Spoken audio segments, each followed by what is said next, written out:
Good afternoon, ladies and gentlemen. Welcome to Live Jai-Alai in the Magic City on the Jai-Alai channel. I'm Stu Nyman. As always, I'm joined by Andrew Bleckman. And together, we will cover every point played today. All Mutuals wagering is now open on today's 8-game performance. Each of today's 8 games offers Win Play Show, Quinella Exacta, and Trifecta wagering. We have a mighty Ocho and an early daily double, both beginning in Game 1. 2 pick threes, an early pick 3 and a late pick 3. Early pick 3, games 2, 3, and 4. Late pick 3, games 6, 7, and 8. We then have the high-paying high 5 jackpot, the most popular wager in all of Pari-mutuel Jai-Alai.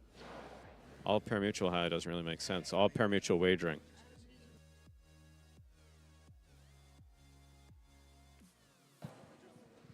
High 5 is a pick 5 wager. Correctly pick the winners of games 3, 4, 5, 6, and 7.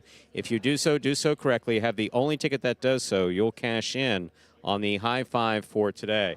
Online wagering is available at watchandwager.com, or if you're in the state of Connecticut, mywinners.com. However, placing a bet's not necessary in order for you to enjoy today's Jai-Alai action. We have no scratches in today's performance. Once again, we have no scratches in today's performance. Today's performance is scratch-free. With all that in mind, we ask you to make your wagers as early as possible within scheduled post times. Then sit back and relax. Post time for game number 1 is now, where the hell's my phone? Oh, there it is.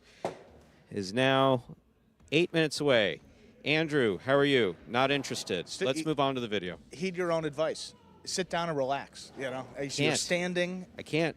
Scott got me all fired up. Oh, Scott got me all fired up. So you know how you and Scott like have these debates because you guys are like sports fans and whatever. Sure. Yeah. Whereas I, the humanitarian, am more concerned with like the condition of people's lives and whatever. Sure. And you're basically like, you know, Screw Jai-Alai it. players are like cattle or horses, or you know, Right. they can either play or out. That's it. They're done.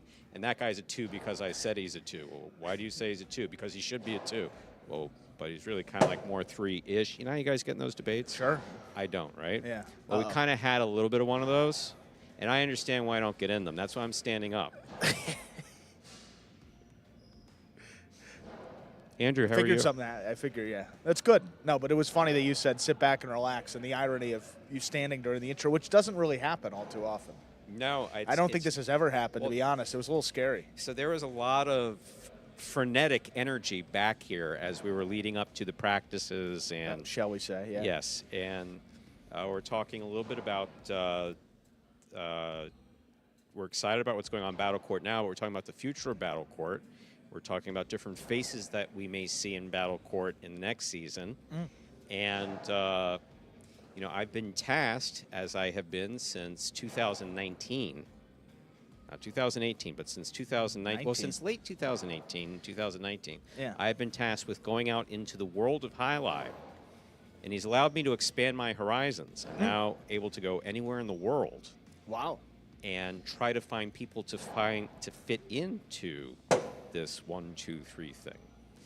And here's the problem with the 1, 2, 3 thing. I got to guess. Should I write it down? No. I'm going to write it down. What happens if we take someone who is regarded as one of the best players in the world?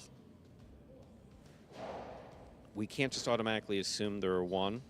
We can probably assume that they're a 2, but we can't just automatically assume they're a 1 from the second they get off the plane and they get here with maybe a week or 2 of practice on this court, because the Magic City court is so very different.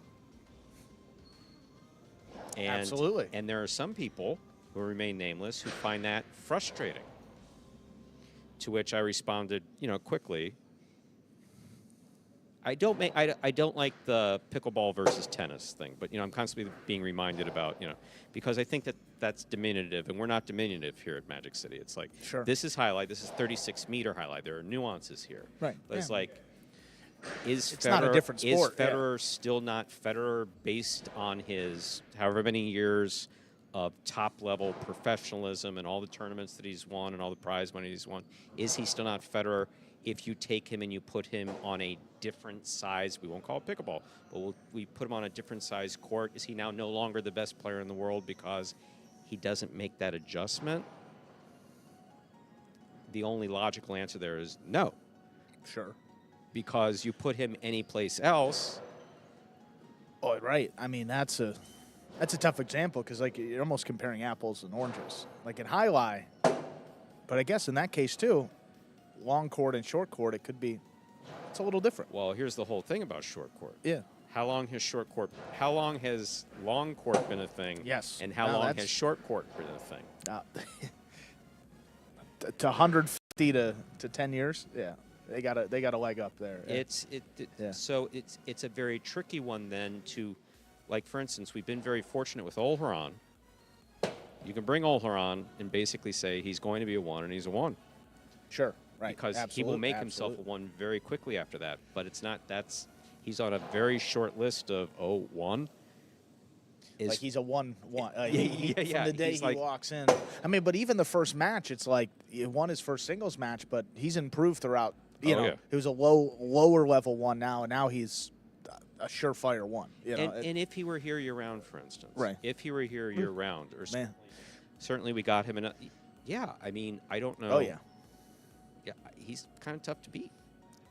Absolutely. 3 minutes to go. How long's that video?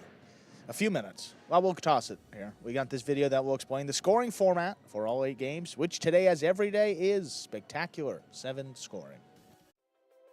Spectacular 7 singles games are played with 8 players. Each player wears a different color jersey numbered 1 through 8 on the front. These numbers are traditionally referred to as post numbers. Post numbers are used to signify the order in which the athletes will play in a game. These numbers are also used for betting purposes. Don't be confused by the numbers on the back of our jerseys. Those are just for fun. Each game begins when the player in the post 1 red jersey serves to the player in the post 2 blue jersey. The served ball must land between the 4 and 7 lines marked on the court's side wall. If the ball lands between those lines, the serve is good and play continues until one of those 2 players wins that matchup. The player who loses the matchup exits the court and waits for his next turn at the end of the rotation. It's important to note that every game has 2 rounds. The first 7 matchups in a game make up round 1. Each matchup in round 1 is worth 1 point. Round 2 refers to all matchups that take place after the 7th and final matchup of round 1. The number of matchups in round 2 varies from game to game.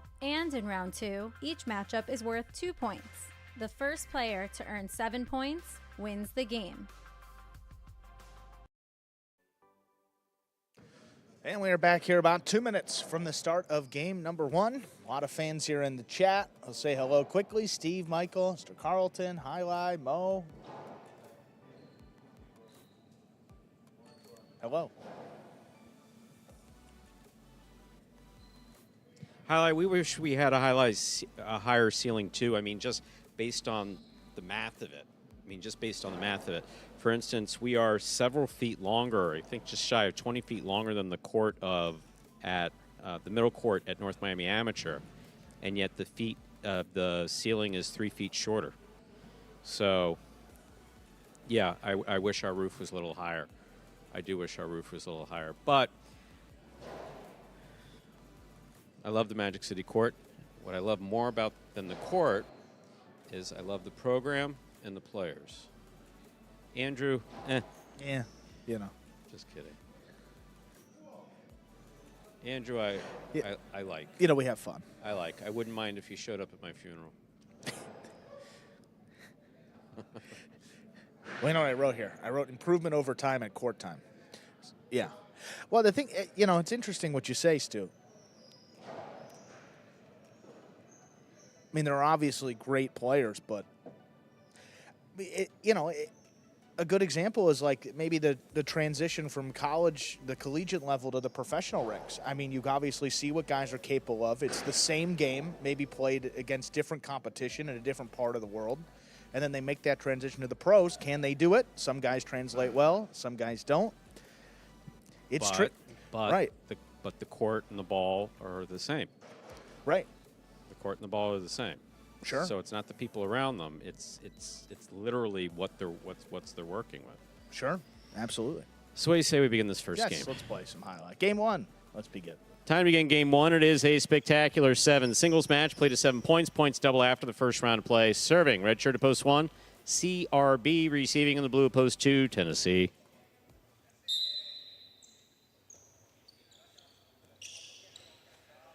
CRB serves.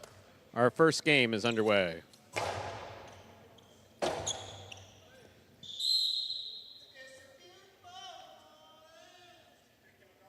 Point 2.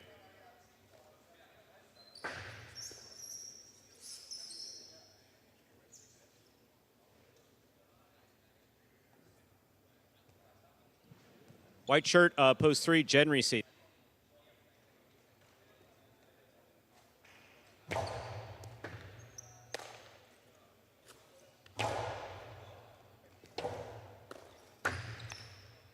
Beautiful 2-all save by Tennessee. Jedden's on it.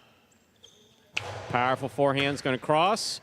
Wow, he picked it up before the rebote. Beautiful play by Tennessee. Good effort, point 3. Green shirt, post 4. Cool Fitness receives.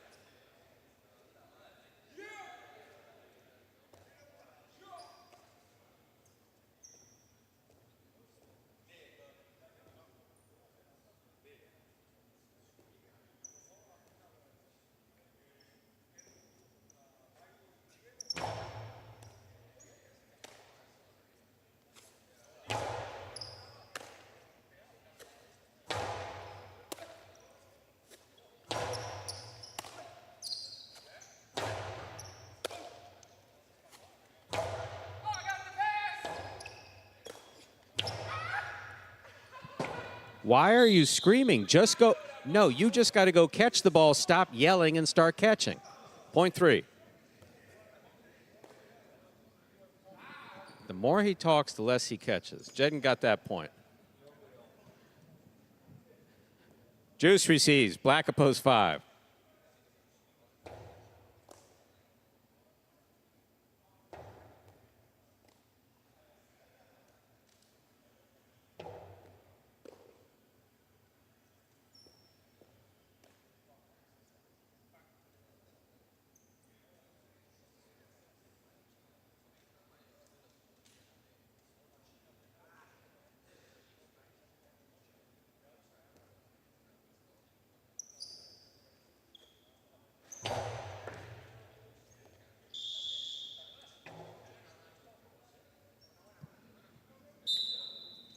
Point 3.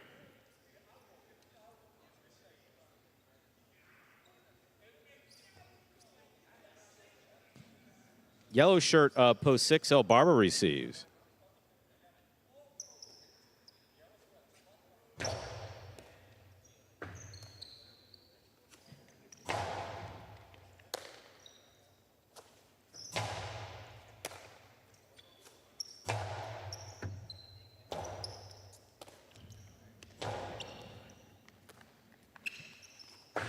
Two all by El Barba. Oh, cut him up. That was a beautiful 2-all by El Barba. Point 6. Here's the white shirt at post 3, Jed. Sorry, that's the pink shirt at post 7, Flores.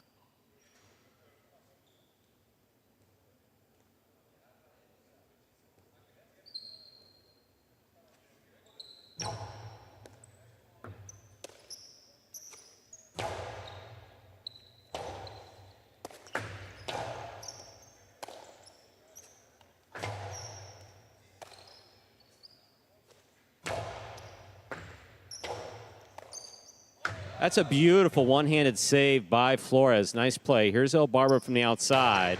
Carambola stopped by Flores. Juggling on the catch of Flores. Point 6. Purple at post 8. Kubala receives. This will complete the first round of play.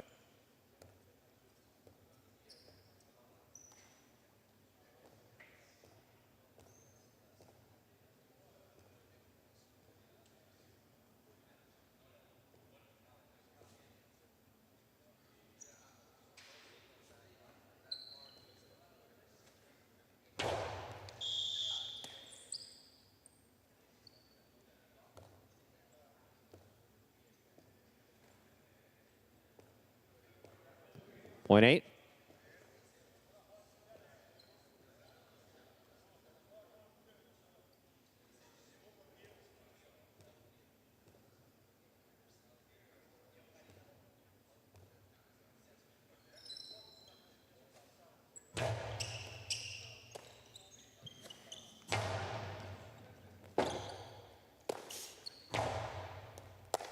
Here's the backhand by CRB. Catch by CRB. Juggling on the catch of CRB. Ball bobbled, point 8. Blue post 2 returns. Tennessee.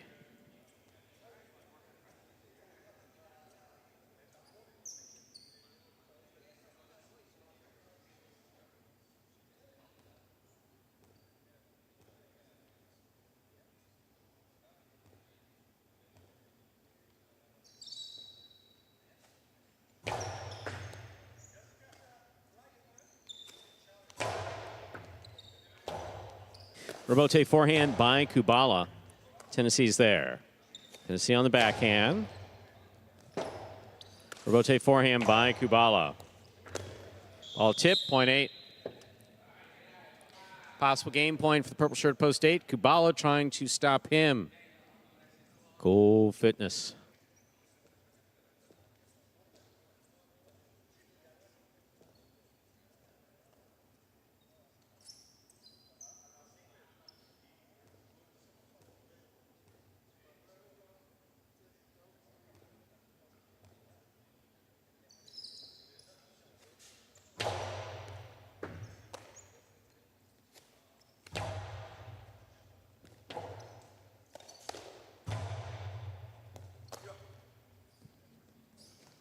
Cool fitness to the inside.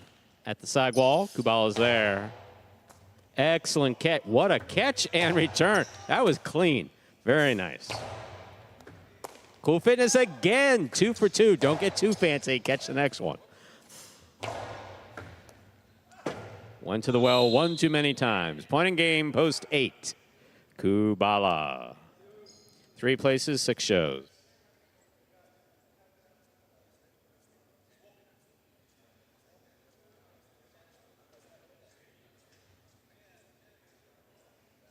Winning game 1, post 8, Kubala taking second, post 3, Jedden coming in third, post 6, El Barba, 836 is the official order of finish for game 1. Your price will be up in a moment.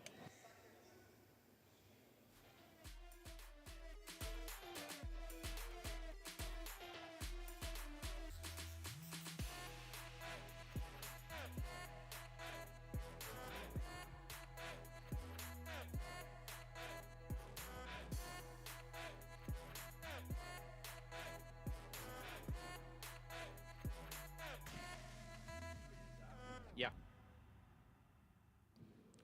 Taylor Quinello 3-8, 22-40, trifecta 8-3-6, 143-20. Taylor wager on 8 to win 940.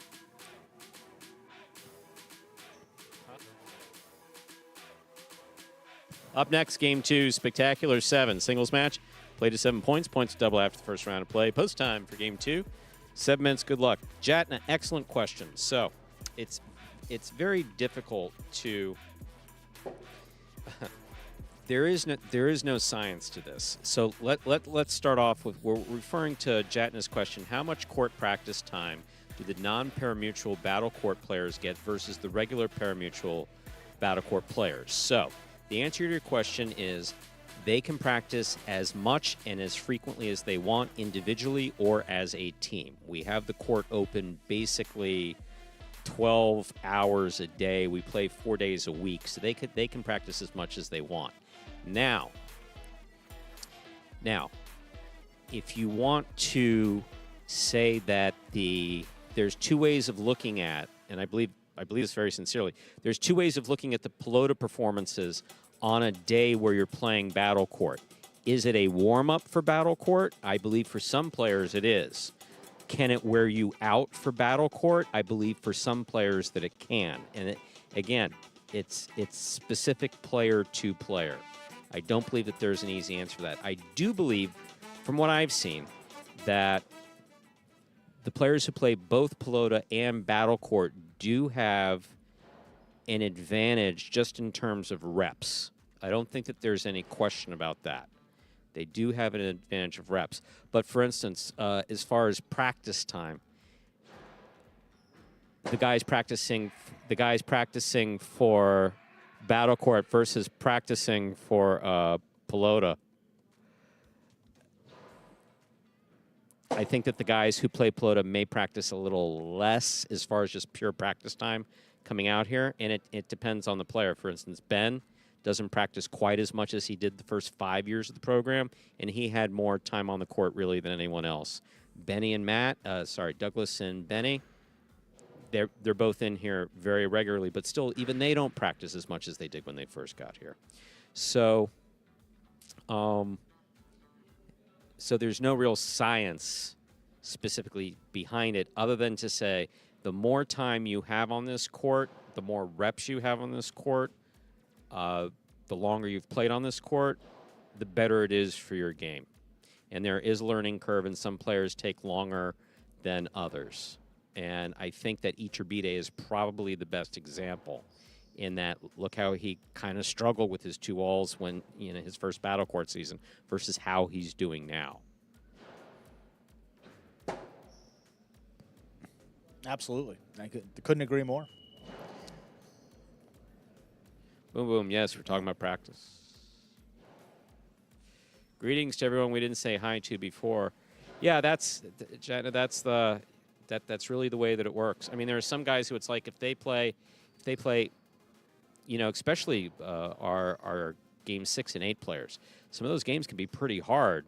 And then you get 45 minutes off. Maybe you want to eat, maybe you want to sit or whatever, and then you got to come out and you're playing 2 matches, a singles match and a doubles match, and you can play 60 more points.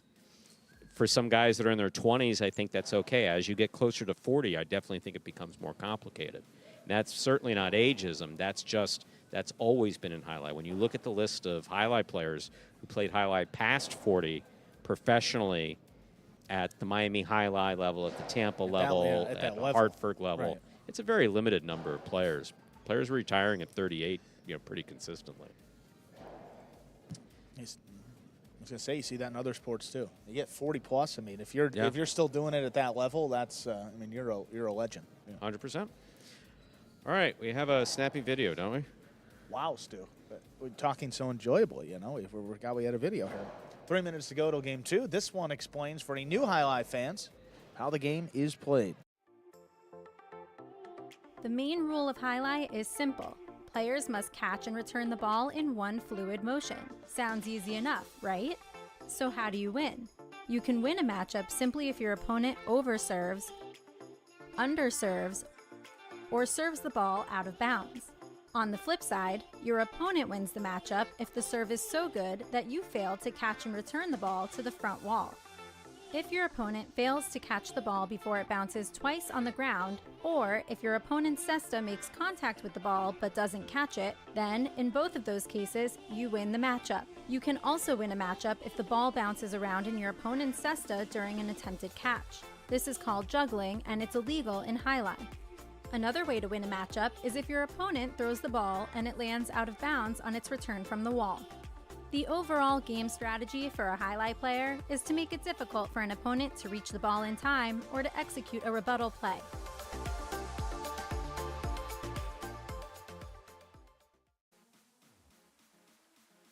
Two minutes until we begin game number 2.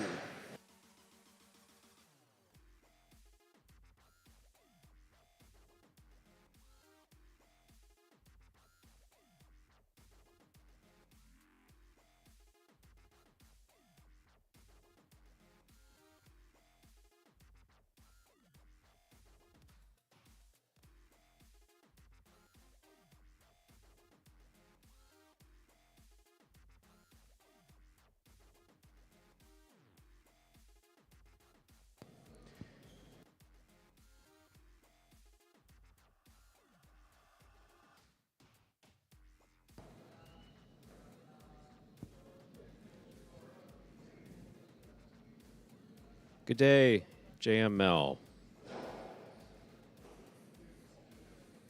Yes, interesting conversation.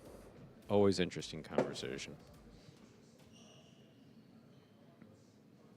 1 minute to go before we begin game 2. Game 2 begins the early pick 3.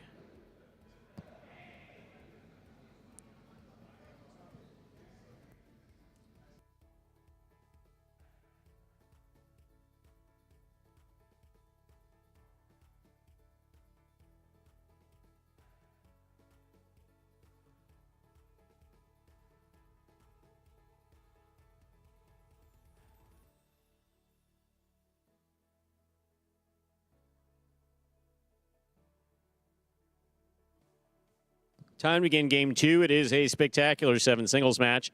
Play to 7 points. Points will double after the first round of play. Up first, red shirt post 1, Flores. Receiving blue post 2, Juice.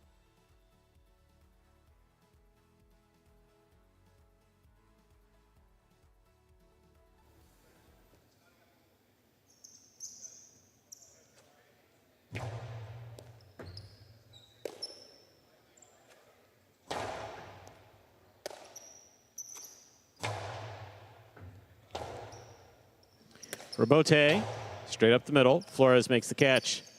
Flores fakes the carom. Picada inside. Juice hangs in there, makes the catch at the 12 line. Nice backhand to the inside. Robote, left side. Ooh. That's a teammate, too. Point 1.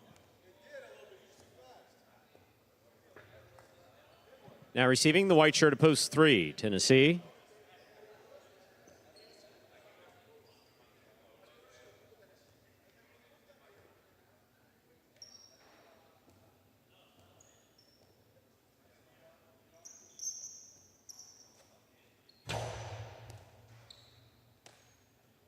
Here's the backhand by Tennessee. That hits the overhead screen, which is out of play, point 1. Green, post 4, Jedden receives.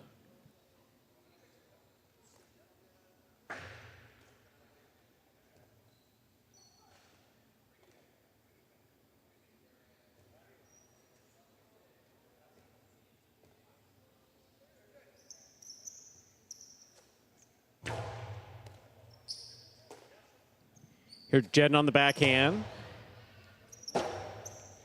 Robote left side. Jedden midcourt.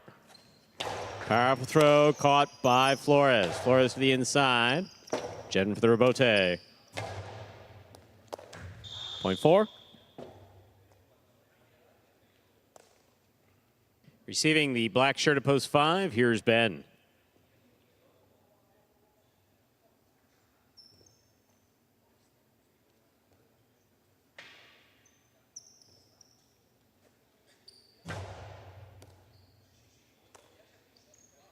Here's the backhand by Ben. Robote coming out. Robote forehand. Jedden makes the catch. Drop shot.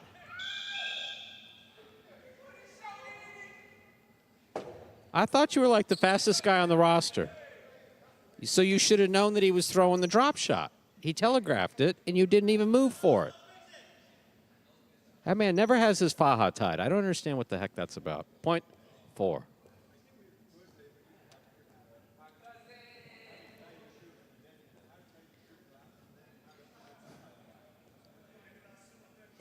Yellow shirt post 6, Cool Fitness.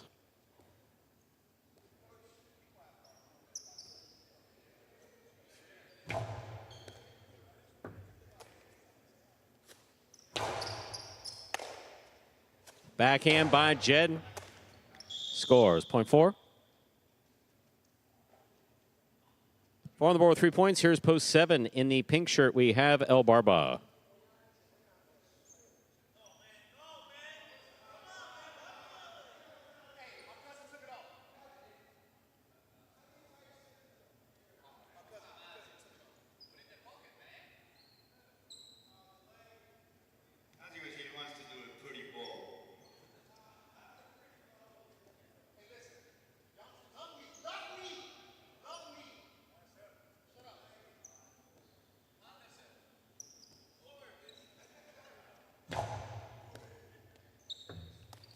Here's El Barba, backhand, powerfully thrown. Jedden commits to the backcourt, makes the catch. El Barba, oh, looked like he was winding up. Dropped, point 4.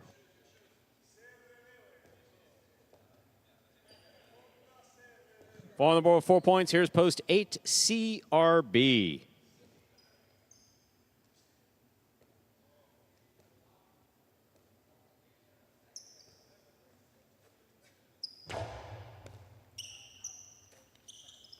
Backhand by CRB. Catch by Jedden.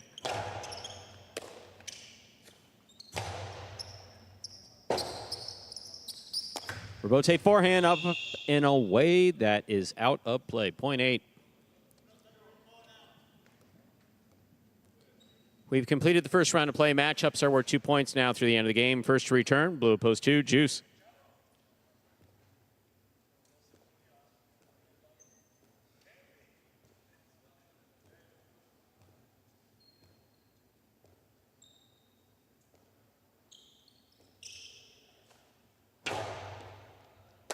Excellent catch by Juice. Powerful backhand. CRB's there. CRB goes deep.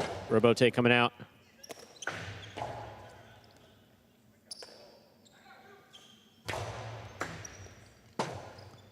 Robote by Juice.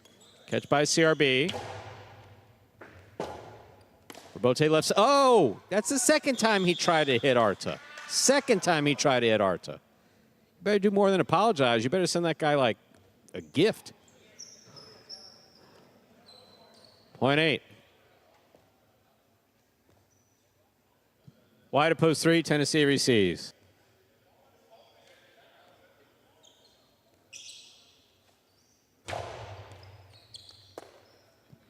Tennessee powerfully on the backhand. CRB's there. That's a nice catch at the 10 line. Tennessee from the 8. Over the top. CRB's there. Backhand by Tennessee, low and hard. Robote, forehand up, and out of play. Point 3.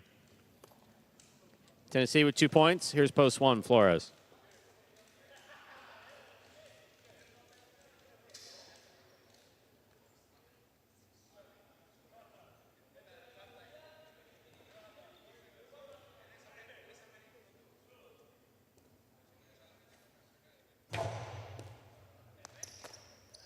Here's the backhand by Flores.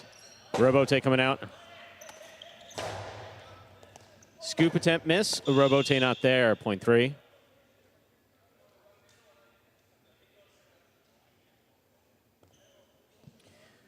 Three with 4 points. Here's post 5. The black shirt receives. Ben.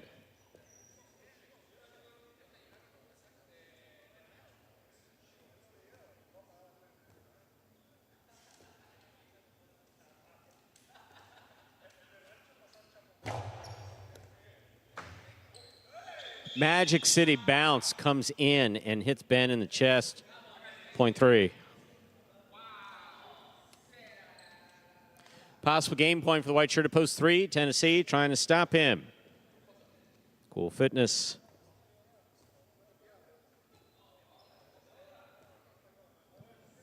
Alex Dixon, we changed the ball every 2 games. So the ball that was used for practice was too hot. New ball comes out at the beginning of the first game. Backhand by Tennessee. Catch by Cool Fitness. Ball tipped. Point 6. Play continues. 6 with 2 points. Here's post 7, El Barba.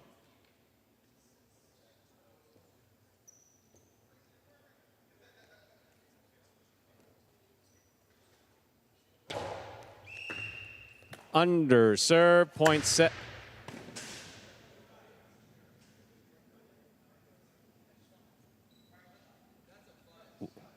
That's a point 7.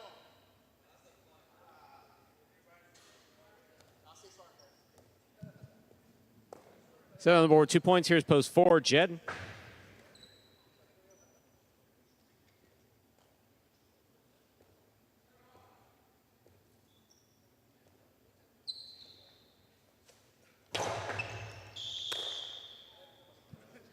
That's an overserve, point 4. Possible game point for the green shirt, post 4, Jed, and trying to stop him, Juice.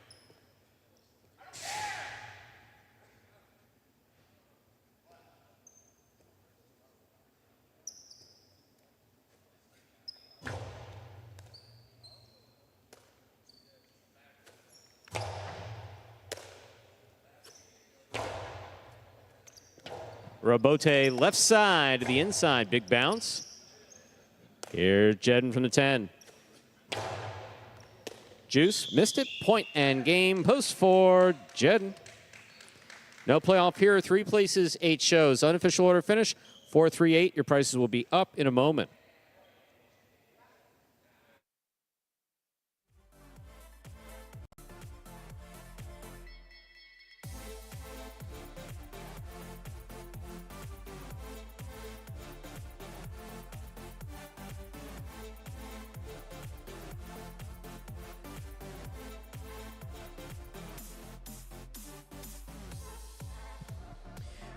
Winning game 2, post 4, Jedden taking second, post 3, Tennessee coming in third, post 8, CRB. 4-3-8 is the official order finish for game 2.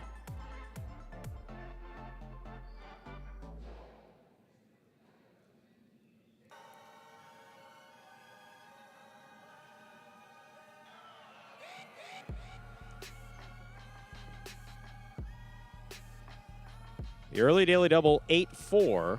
$34.40. $2 wager on 4 to win, $10.20.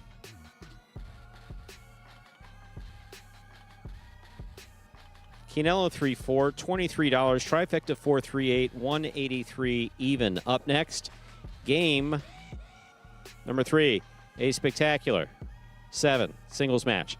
Played to 7 points with all points doubling after the first round of play. Game 3 will begin the high 5 for today. To play the high 5, correctly pick the winners of games 3, 4, 5, 6, and 7. It's a pick 5.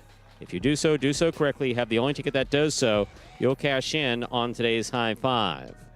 There are no scratches in game 3. There are no scratches affecting the high 5. Post time for game 3, 7 minutes. Good luck.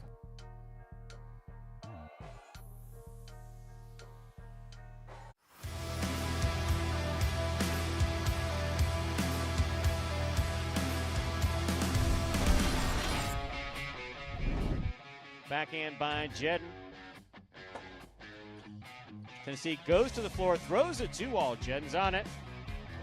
Hard throw, scoop by Tennessee. Tennessee back to the outside.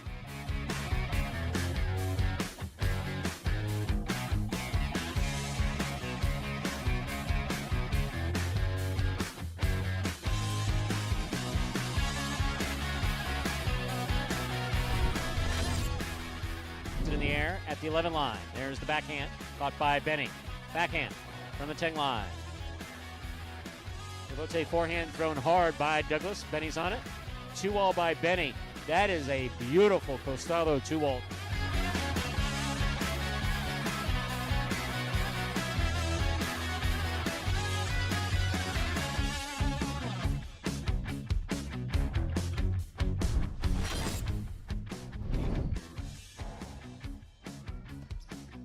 Backhand by Ratz. Tennessee is there. Backhand from the 11 line goes deep. Robote. Whoa, no Robote. Ratz cut it off.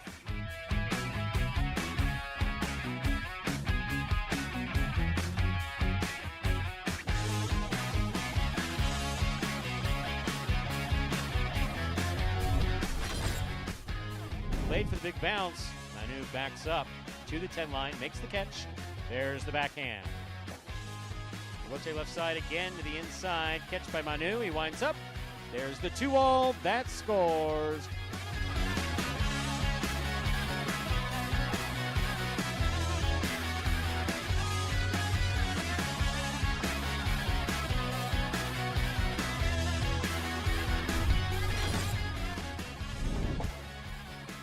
Robote left side. Catch by Inaki.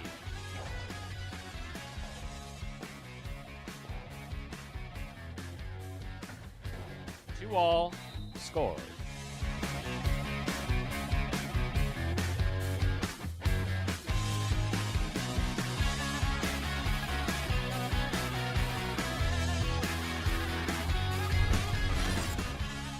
Gochetti.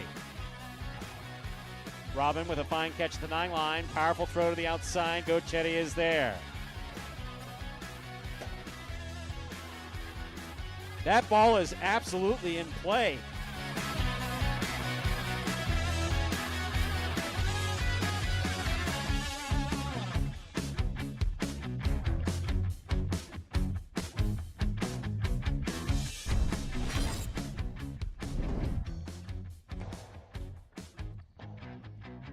Here's the rebote for Arats. It passes. That's nice.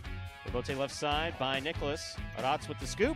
And the Costalo 2-wall. My, oh my.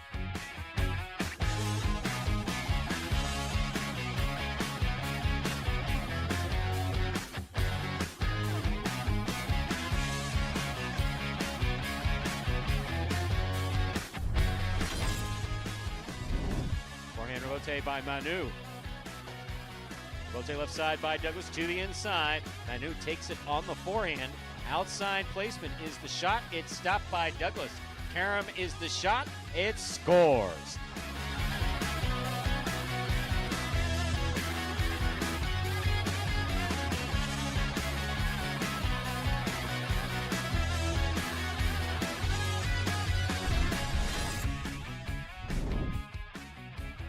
Backhand by Gochetti. Low and hard. What a beautiful catch by Benny. Benny goes deep. That clears the overhead screen. Gochetti from the foreline. Lethal.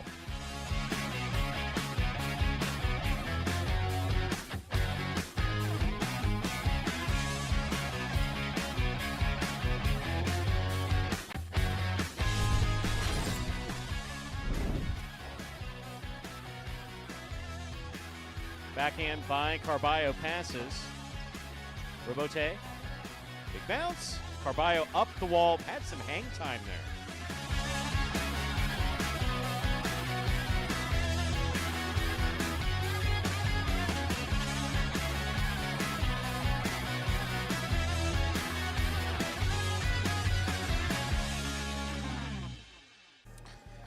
Folks, that top 10, April of last season, takes us down here under a minute until the start of game number 3, which begins the high five for today. To play the high five, pick the winners. The next 5 games, games 3 through 7. If you do so correctly and have the only ticket that does so, that is how you'll cash in on the minimum $2,000. It is guaranteed in every performance. Guaranteed at $2,000 today. We will not be over the minimum. Post time, less than a minute. The high five is scratch free for today.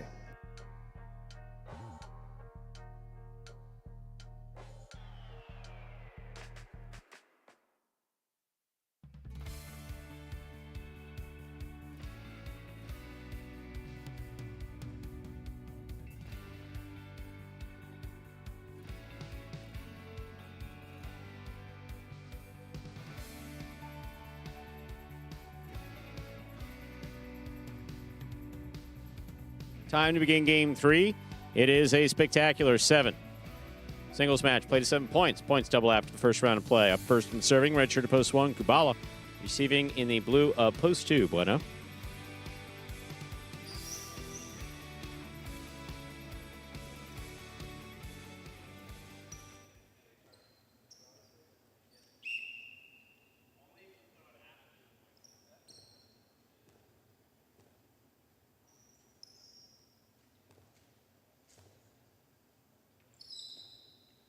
There's the serve. We begin. Kubala on the catch. Backhand from the 9 line. Bueno's there. Rebote 2-all with control. That's well thrown by Kubala to score .1. White shirt of post 3. Anderluck receives.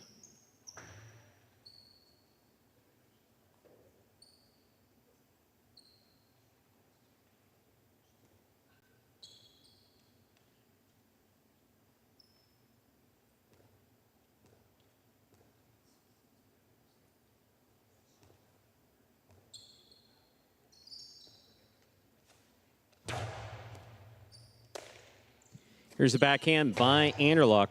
Kubala makes the catch. Rebote left side, just above the pad. Kubala's up there. 2-all. Is in. .1. 1 with 2 points. Here's the green of post 4, Carballo.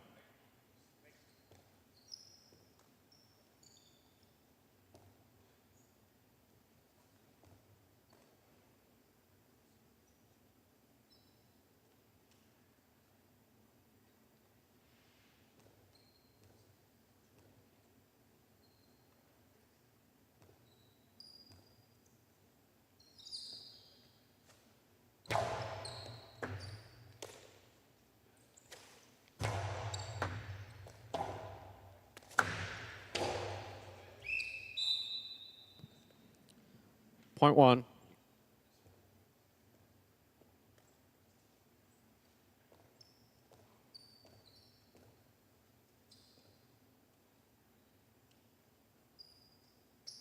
Black shirt at post 5, Julian receives.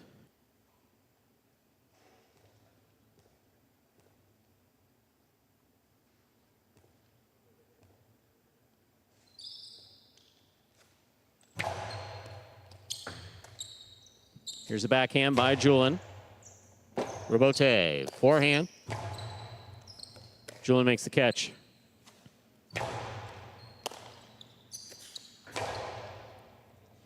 Julian looking for the rebote on the forehand, low and hard to the inside. Kubala's there. Here's the backhand.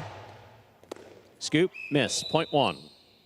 4 points for Kubala on the red at post 1, receiving rather. In the yellow shirt at post 6, 23, Keita.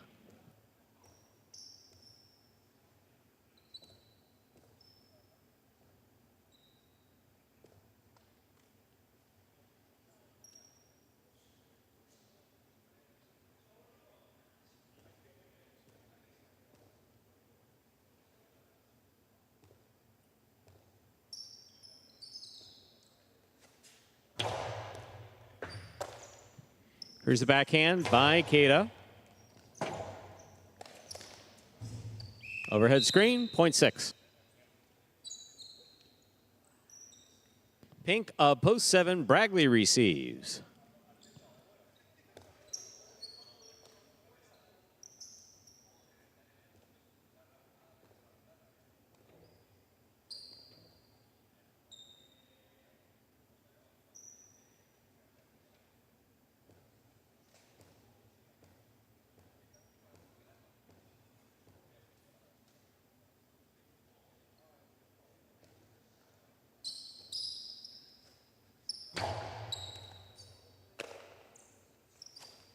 Powerful forehand by Bragley, caught by Keita.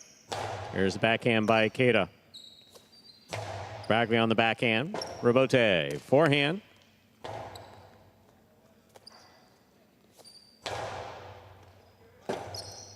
Robote forehand by Keita. Bragley. Backhand from the 12 line. Here's Ikeda.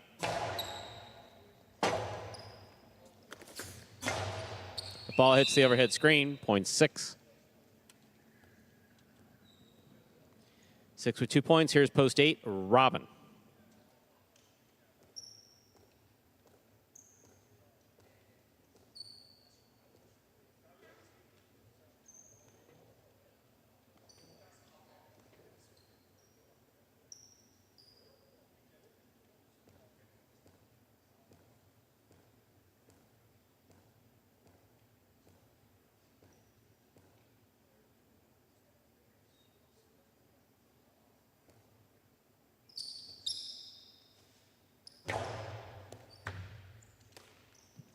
Backhand by Robin. Robote left side to the inside. As he caters from the 8 line. Powerful forehand passes. Robote left side. Catch in the air by Ikeda. Sidearm Karam. Got him. Point 6.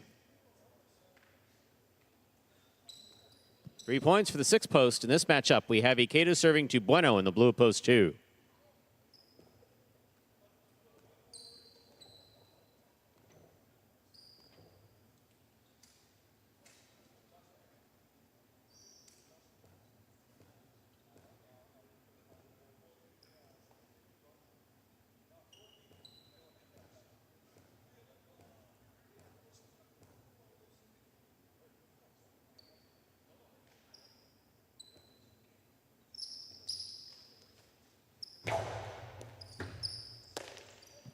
Here's the backhand by Bueno. Robote, forehand.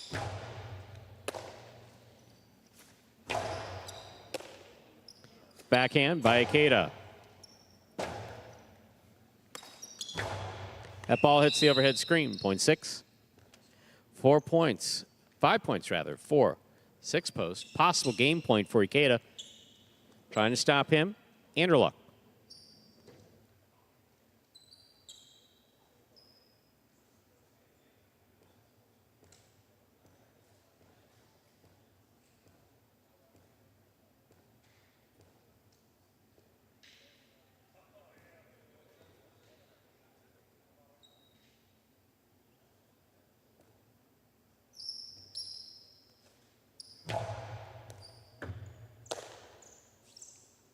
Anderluck over the top to the inside. Here's Ikeda. Rotate forehand with a light touch. Ikeda gets in there and makes the catch. Rotate left side by Anderluck. Ikeda from the 11 line. Karam scores. Point in a perfect game. Post 6, Ikeda.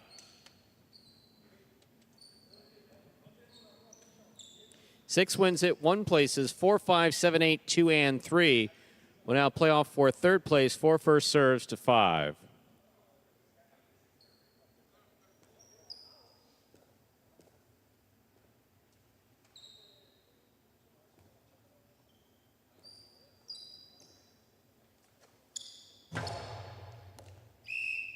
Over serve, 0.5. 7 serves to 8.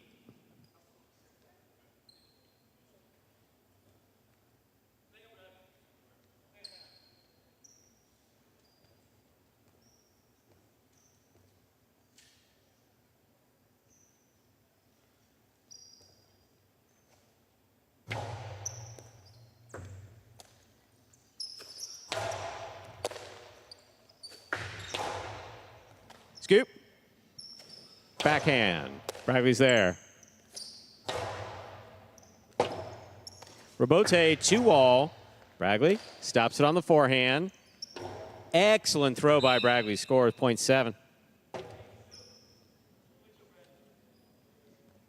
2 now serves to 3. The winner of this point meets 5 and 7 in the continuing playoff for show. 2 serves 3.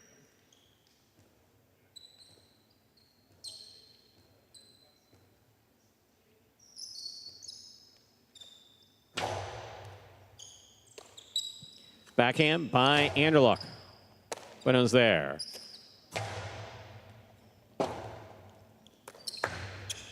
Point 2. 5, 7, and 2 play off for 3rd place. 5 first serves to 7.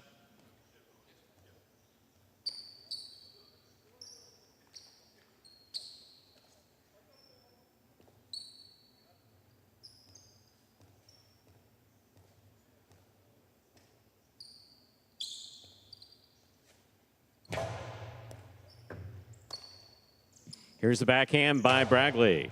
Robote, forehand. Bragley's there. Backhand.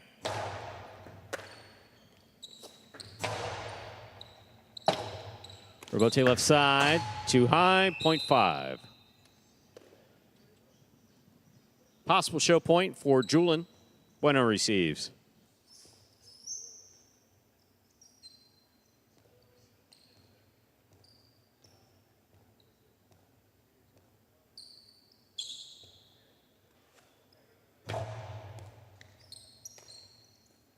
Here's a backhand by Bueno. Robote coming out.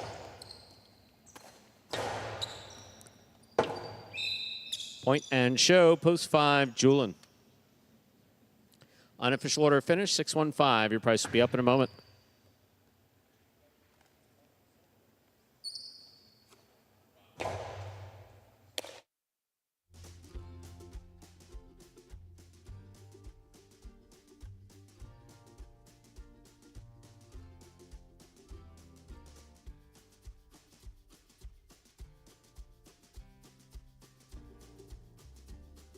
Results are official. Coming in first, post 6, Ikeda. Taking second, post 1, Kubala. Coming in third, post 5, Julin. 6-1-5, the official order finish for game number 3. $2 Quinella 1-6, 33.60. The trifecta 6-1-5, 135.60. $2 wager on 6 to win, 13.40. Up next, ladies and gentlemen, is game number 4. It is a spectacular 7. Singles match, played to 7 points. Points double after the first round of play. There are no scratches in game 4. Game 4 will close out the early pick 3. Post time, 7 minutes. Good luck.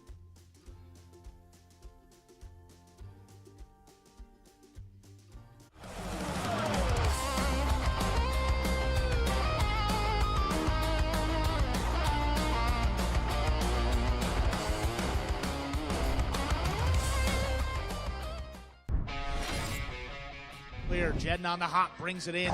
Sidearm forehand. Manny knows where to be, pulls in another one. Back over the top. Here's Benny. Nice catch on the left side up overhead. El Barba, that's a tough rebote save.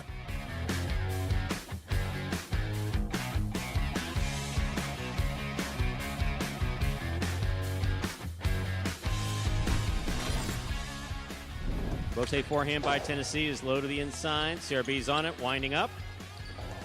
Kind of a drop shot. Tennessee got to it, though. Throws it to the outside.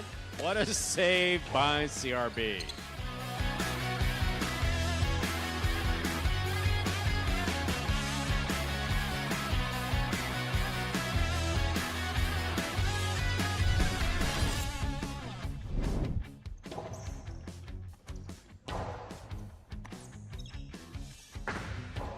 Here's the catch by Nicholas from the outside. Big right side. Kubala looking for the rebote. He makes a beautiful save.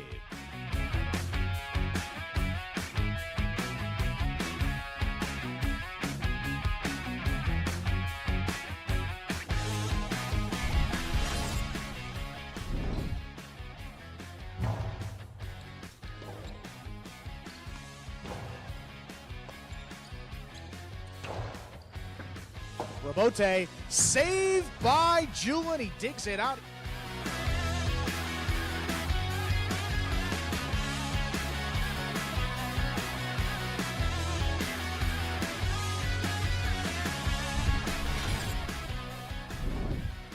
Oriana Bote right at the feet. Julin scoops that one up. Douglas keeps this one to the outside. Julin has it on the forehand. Sidearm play. Just out of reach, and Douglas, though, digs out a tough rebote. That's a big bounce over Julin.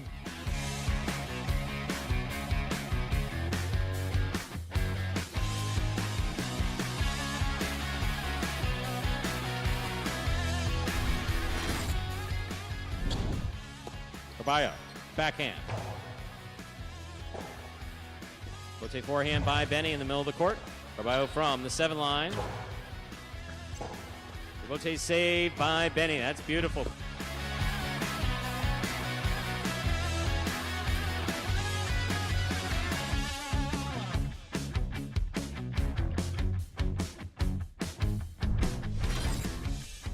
Caught by Julin at the 9 line. He goes deep.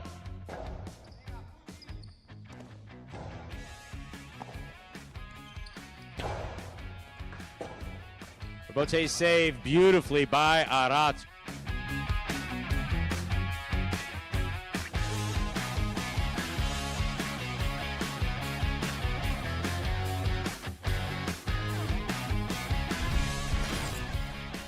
Did get there.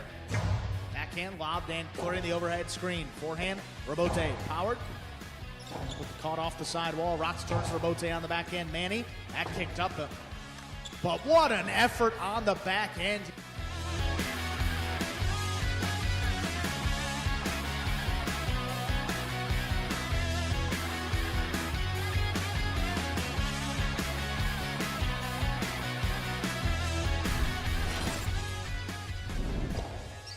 Rebote forehand saved by Iriondo. Sherry's there. Here's Iriondo. Backhand. Low runner. Sherry dug it out. Made contact.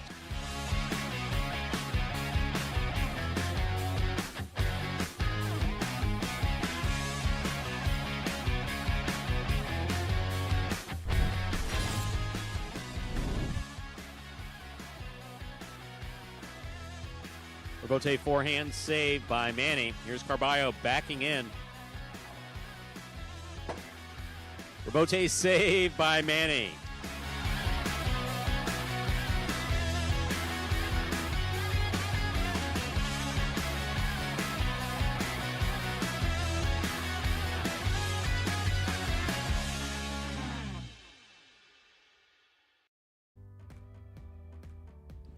And folks, that top 10 there will take us under 2 minutes from the start of game 4 here.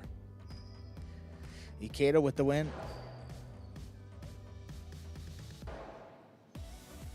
In game number 3, out of the 6 post, Ikeda moving up our singles leaderboard. See here, that's double figures now. 10 wins for Ikeda in games 1 through 4. Pretty close there to the top. Overall, though, again, Sherry in first place with 17 wins. He's leading the late game competition, and then Kubala leading games 1 through 4, 14 wins for Kubala.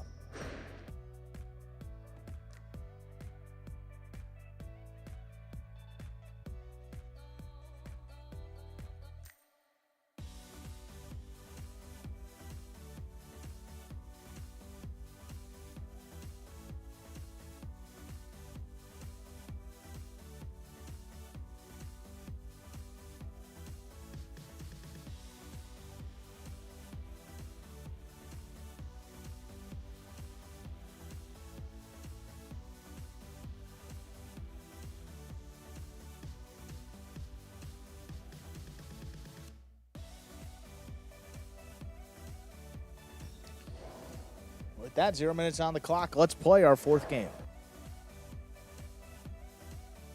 Time to begin game 4. It is a spectacular 7 singles match. Played to 7 points. Points double after the first round of play.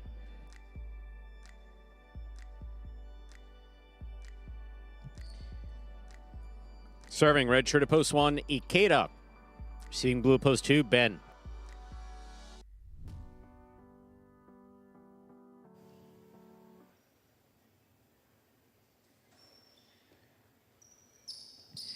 There's a serve by Ikeda. We begin. Backhand by Ben. Catch by Ikeda at the 9 line.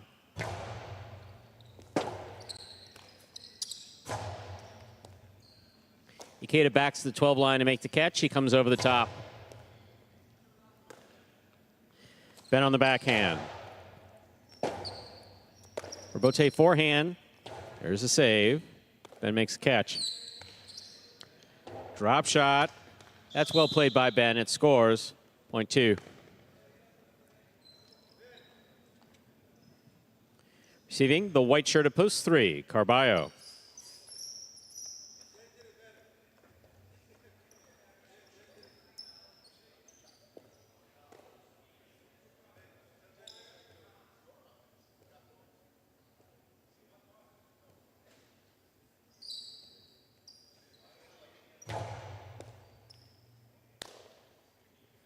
Big right side by Carballo. That clears the overhead screen. Robote forehand by Ben. Carballo on the catch. Robote left side. That stays in play. Nice save by Ben. Carballo from the costado at the outside. Going low and inside. It hit the pad. The pad is bad. Point 2. Benny receives the green at post 4.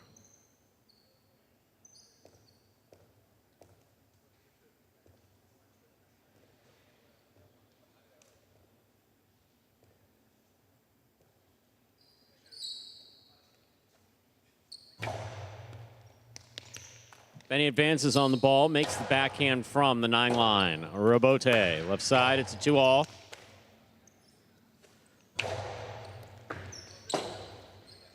Ben digs out the Robote. That's a nice save. Deep in the backcourt. Here's Benny, midcourt. Low and hard. Scoop by Ben. Backhand. Point 2.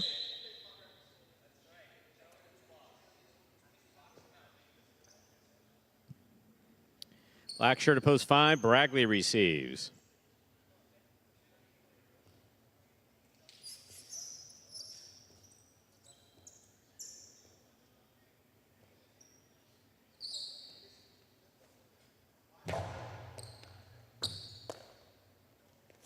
There's a backhand by Bragley. Robote out of play. Point 5.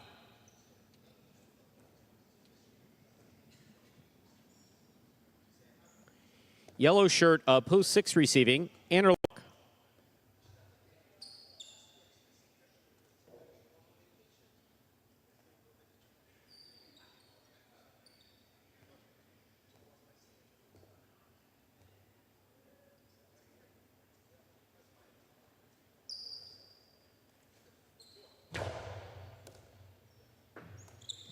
Backhand by Anderlock from the 10 line. Here's Bragley. Bragley goes wall to wall. Robote left side. Mid-court placement. Bragley with a hop makes the catch.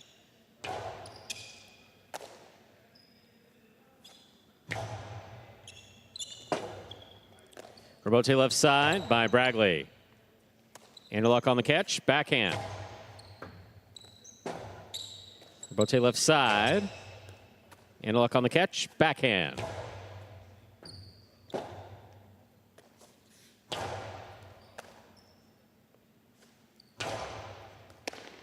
Point 6.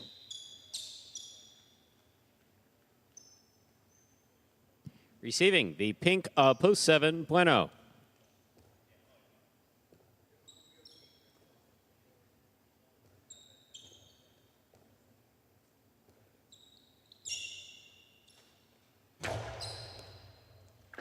Beautiful catch by Bueno off a good serve by Anderluck.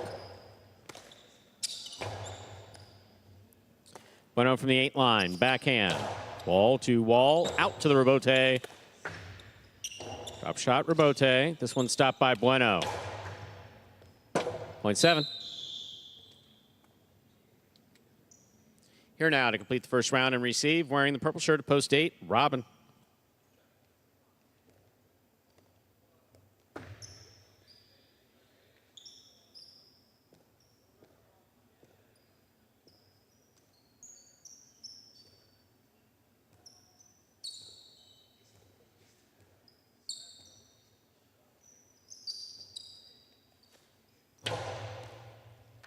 Beautiful catch by Robin. There's the backhand.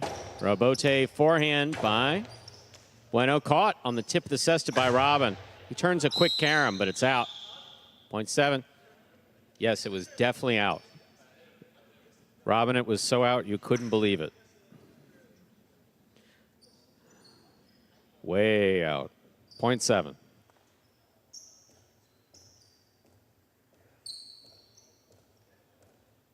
We've completed the first round of play. Matchups are worth 2 points now through the end of the game. First to return, the red at post 1, Ikeda.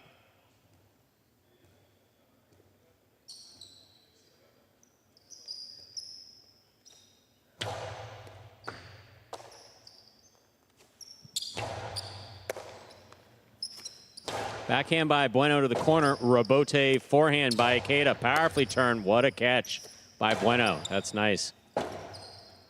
Robote forehand. Bueno makes the catch, winds up. Costalo 2-all is out. Point 1. Ikeda has 2 points. He serves for the white at post 3. Carballo.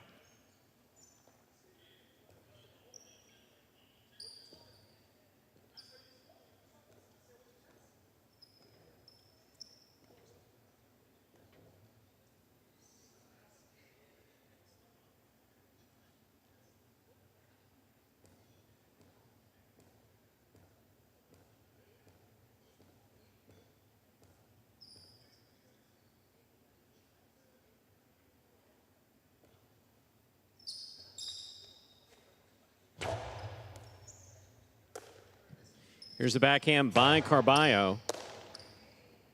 Ikeda on the backhand to the inside. Robote forehand by Carballo. Scoop high on the right side of Ikeda's tip, point 3. Receiving green shirt to post 4, number 55, Benny.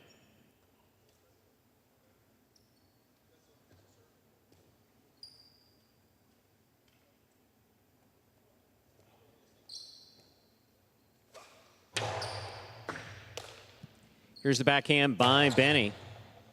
Robote forehand by Carballo. Benny maneuvers around Carballo, makes the catch. Low and hard to the inside. He scores. Point 4. Forward 2 points. Here's post 2, Ben.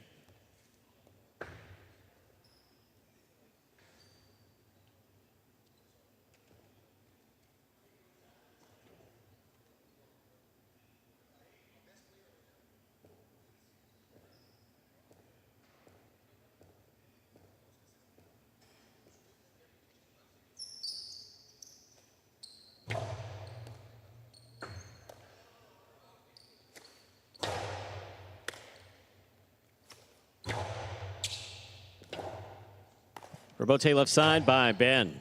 Catch by Benny. Ben goes for the rebote. He makes a fine save. Benny takes it on the bounce, the 8 line.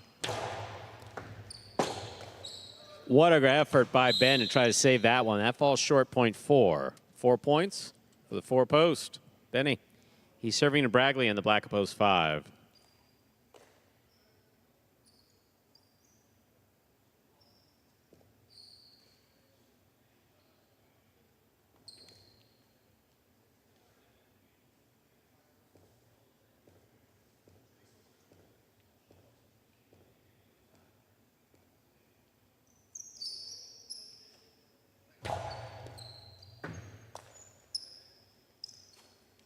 Bragley to the inside. Benny's there. Backhand.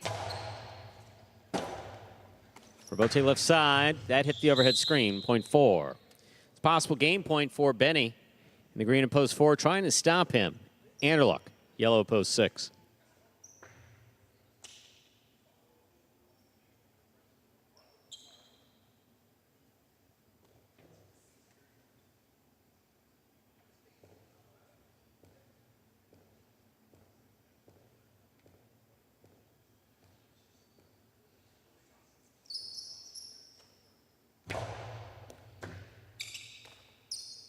Anderluck from the forehand.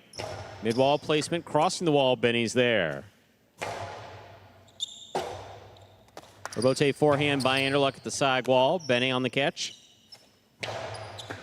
Scoop attempt missed. Point in game. Post 4, Benny. 4 wins it 2 places. 7, 1, and 3. Playoff for 3rd place. 7 first serves to 1.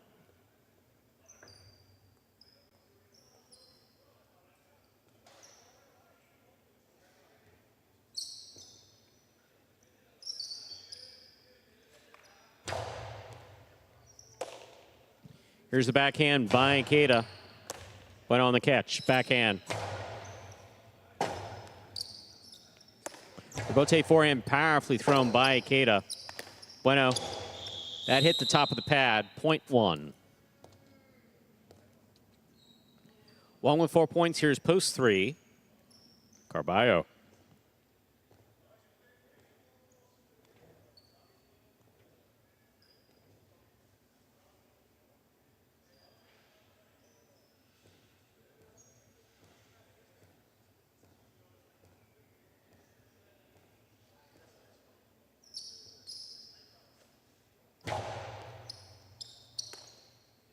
Here's the backhand by Carballo. Rebote coming out. Ball tipped. Point and show, post 1. Ikeda. 4-2-1. The official order finished for game 4.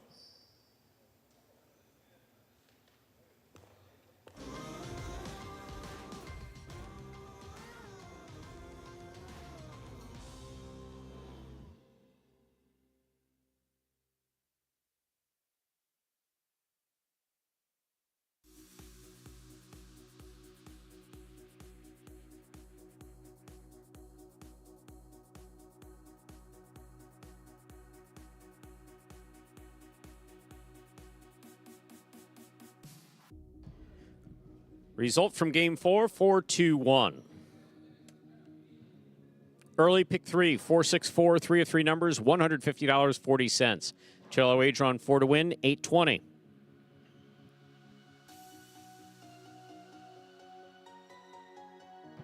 Quinella 2-4, $41. Trifecta 4-2-1, $111 even. Up next, ladies and gentlemen, is game number 5. It is a spectacular 7 doubles match. The first of our 2 doubles games in today's performance. Played to 7 points. Points will double after the first round of play. There are no scratches in game 5, and post time is 7 minutes away. Good luck.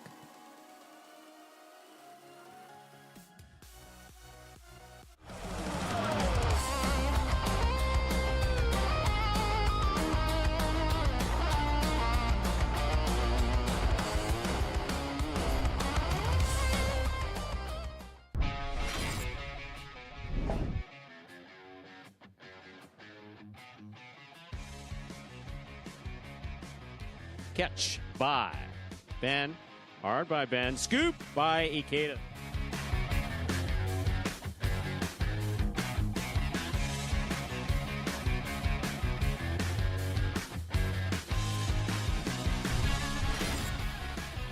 by Ben. Here's the backhand.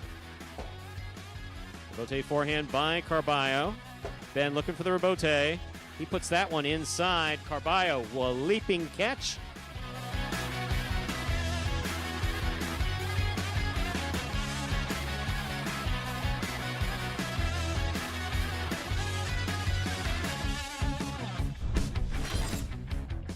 Side, Aaron Deluxe there, backhand. What a catch by Flores up the wall at the 10 line.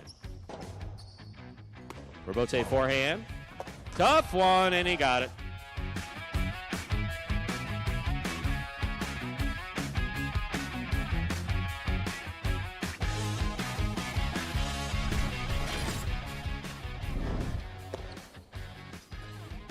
Backhand by Julin. Into the corner. Forehand rebote. Saved by Nicholas. Here's Julin.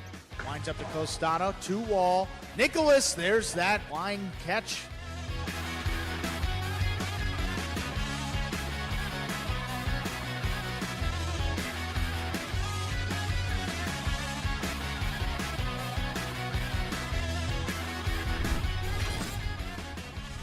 Fake the 2-all, put it inside. Benny makes the catch. There's the backhand. Arat's on the run. Arat saves the rebote. He's up. Benny makes the catch on the forehand. Low and hard to the inside. One-handed grab by Arat.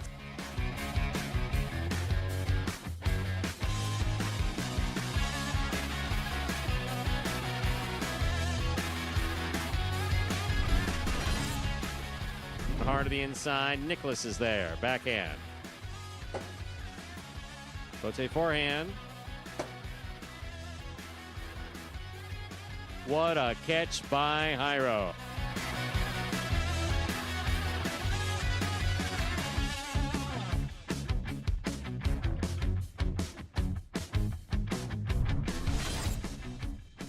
It's capturing an audience that wants to follow you regularly and holding on to them. That's a tough thing in this day and age. Rebote forehand. Jairo makes the catch. Low and hard to the inside. What a catch by Manu. Low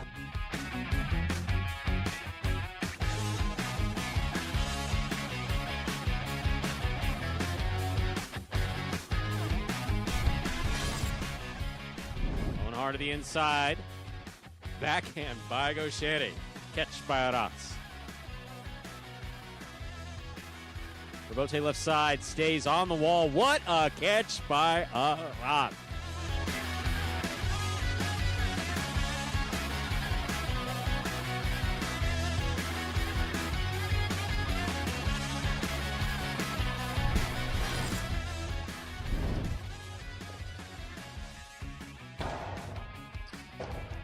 Left side rebote. Nicholas plays it high off the front wall. Douglas runs under it.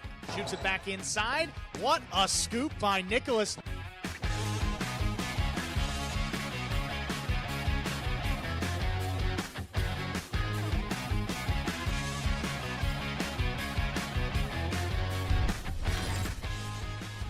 Rebote left side by Douglas. Scoop by Jairo.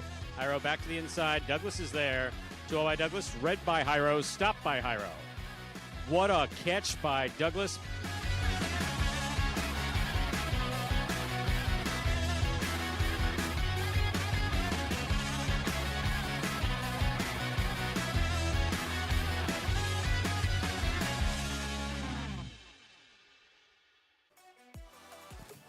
And that top 10 takes us here 2 minutes from the start of Game 5. Doubles action beginning in today's performance,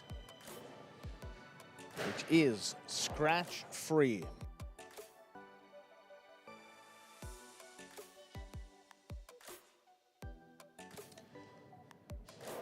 Ernesto, I know you asked a question a little bit earlier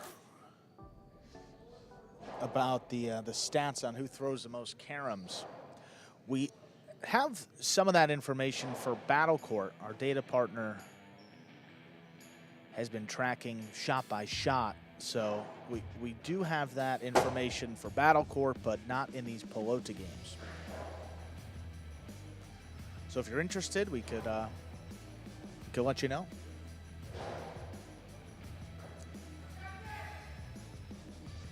In some of the kill shots, I mean, you're talking about, caroms. I think with our data partner, it's broken down from left side and right side kill shots. So and you may have I don't know if those numbers are separate, but you may get a total number of kill shots or kill shot percentage, something like that. So we give you a pretty accurate representation of who is the best thrower of caroms, two walls, and just shots in general.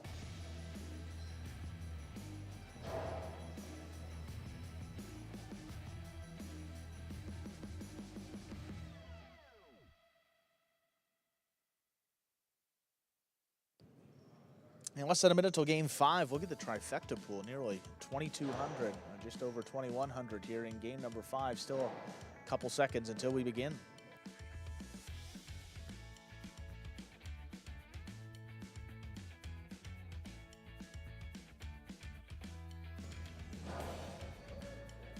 And with that, let's begin game number 5.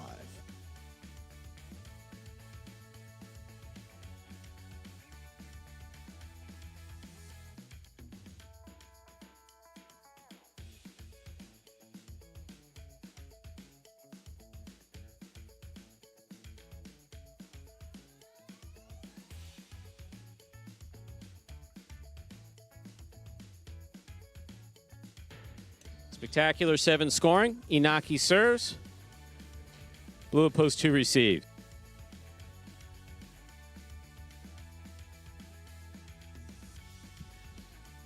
Drop shot, not droppy enough. Ooh, point 1.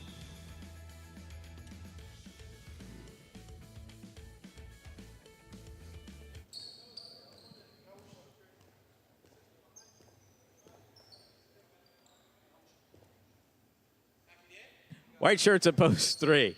Aniluk and Julian.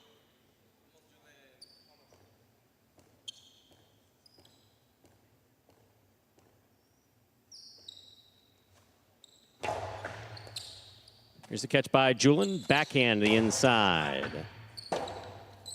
Robote. Catch by Julian. Inaki midcourt. Backhand.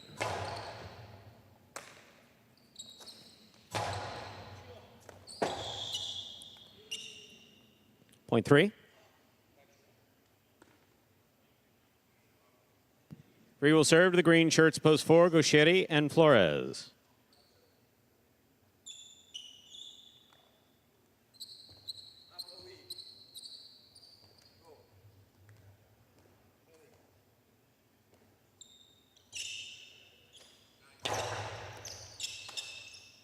There's the backhand. Robote left side, miss, point 4. 4 serves the black shirts at post 5.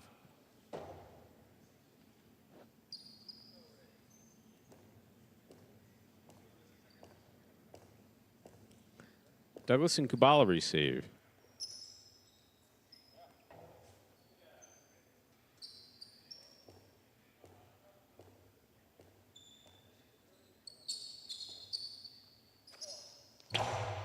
Douglas picks the serve. Drop shot. Sherry gets there. To the outside it goes. Point 4.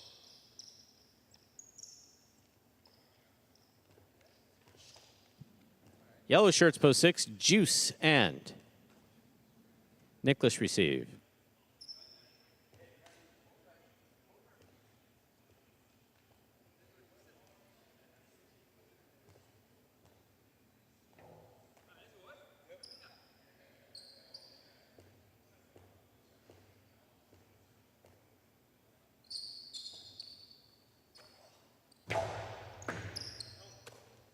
Nicholas on the catch. Here's the backhand. Robote. Forehand. Scoop by Nicholas. Catch by Gauchetti. 2-0 by Gauchetti. Scores. Point 4.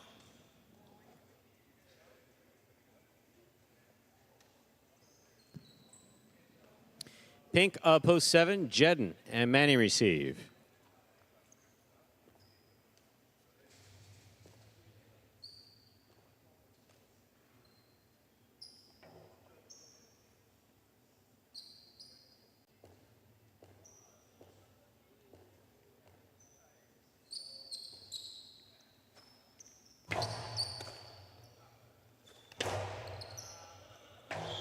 Wow. 0.7.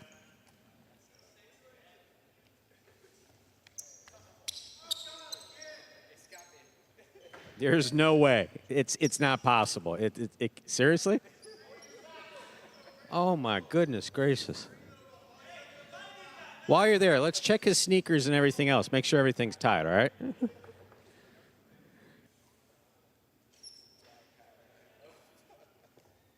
We'll get staples next time. Here's the purple shirts, post 8 to complete the first round of play. We have Bueno and Robin.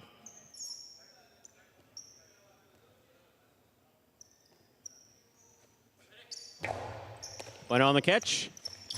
Coast to the inside. Rebote. 2-all. Scores. 0.8.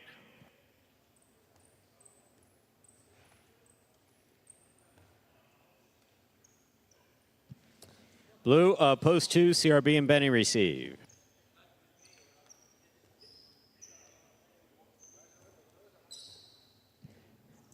Steve M. No, tipping of judges is not allowed. There's the backhand by Benny. Rebote coming out. Catch by Benny.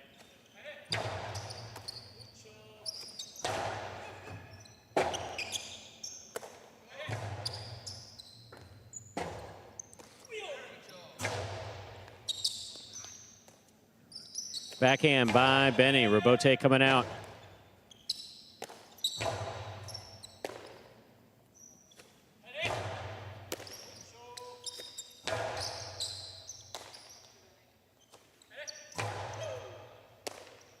There's the backhand by Robin. Rebote coming out. Point 8.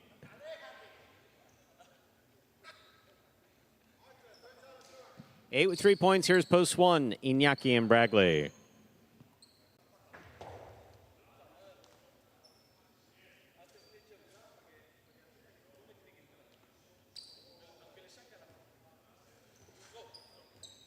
It's JBTV for the most part. Once they're here to stay. It's rare that you see a player drop in quality, especially those players that started playing in 2018. There are some guys who peak, but it's hard to say where they peak. Beautiful catch by Robin. There's a powerful backhand caught by Bragley. Big backhand by Bragley. Went on the rebote. Inaki makes the catch from the forehand, hard to the inside. It scores. 0.1. Receiving, wide of post 3, Anderluck and Julin. Typically, if someone doesn't return to the roster, they've either had enough with their experience here at Magic City, or we've had an issue with them somewhere along the way. Ernesto, stop trying to prod me out, rather, to talk to you. I find plenty. I find plenty and just enough. We don't need players from the money. We don't need money from players.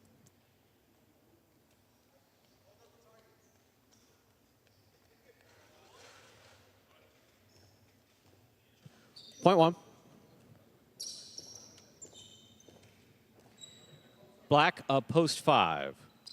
Douglas and Kabbalah receive.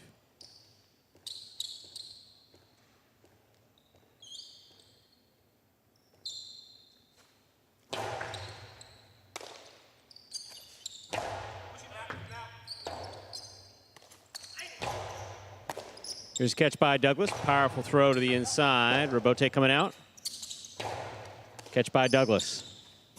Douglas with the 3-wall play. That ball is tipped. 0.5. Yellow shirts, post 6. Back and receive. Juice and Nicholas. It's JBTV. Don't want to get into it too much during the game, but how about in between the next 2 games? We'll talk about that because that is...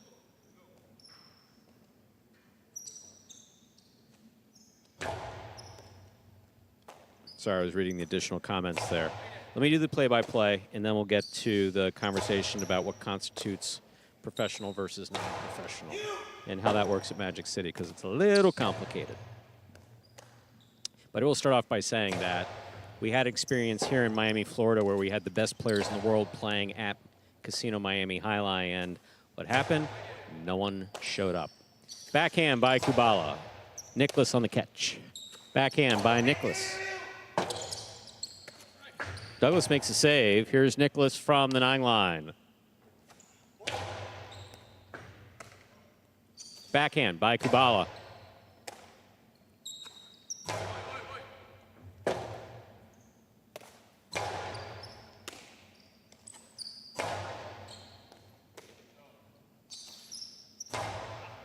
He's catch by Nicholas. Powerful forehand. Kubala's there.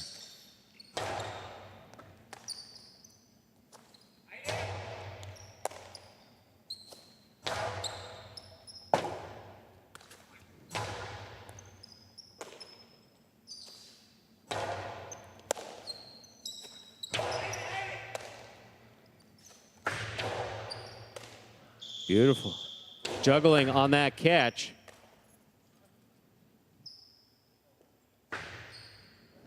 Point 5.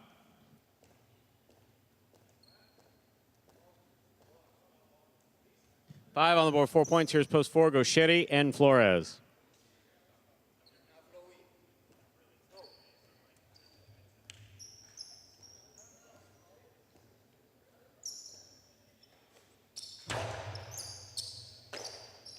There's a backhand by Flores. Sherry, Robote.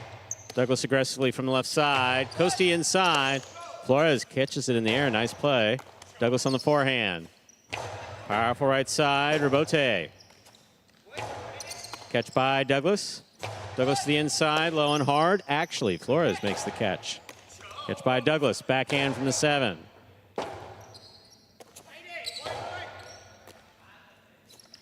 Back to the inside. Gauchetti on the run. He makes a save. Kubala's there. Backhand from the 8 line. Gauchetti at the 10. Backhand. Robote for Douglas from the forehand. Gauchetti alone at the 9 line. 10 line, rather. Makes the catch. Big bounce. Kubala's there. Fine catch at the 13 line. Big right side. Gauchetti cuts it off. Rifles it outside. Hits Douglas with the ball. Point 4.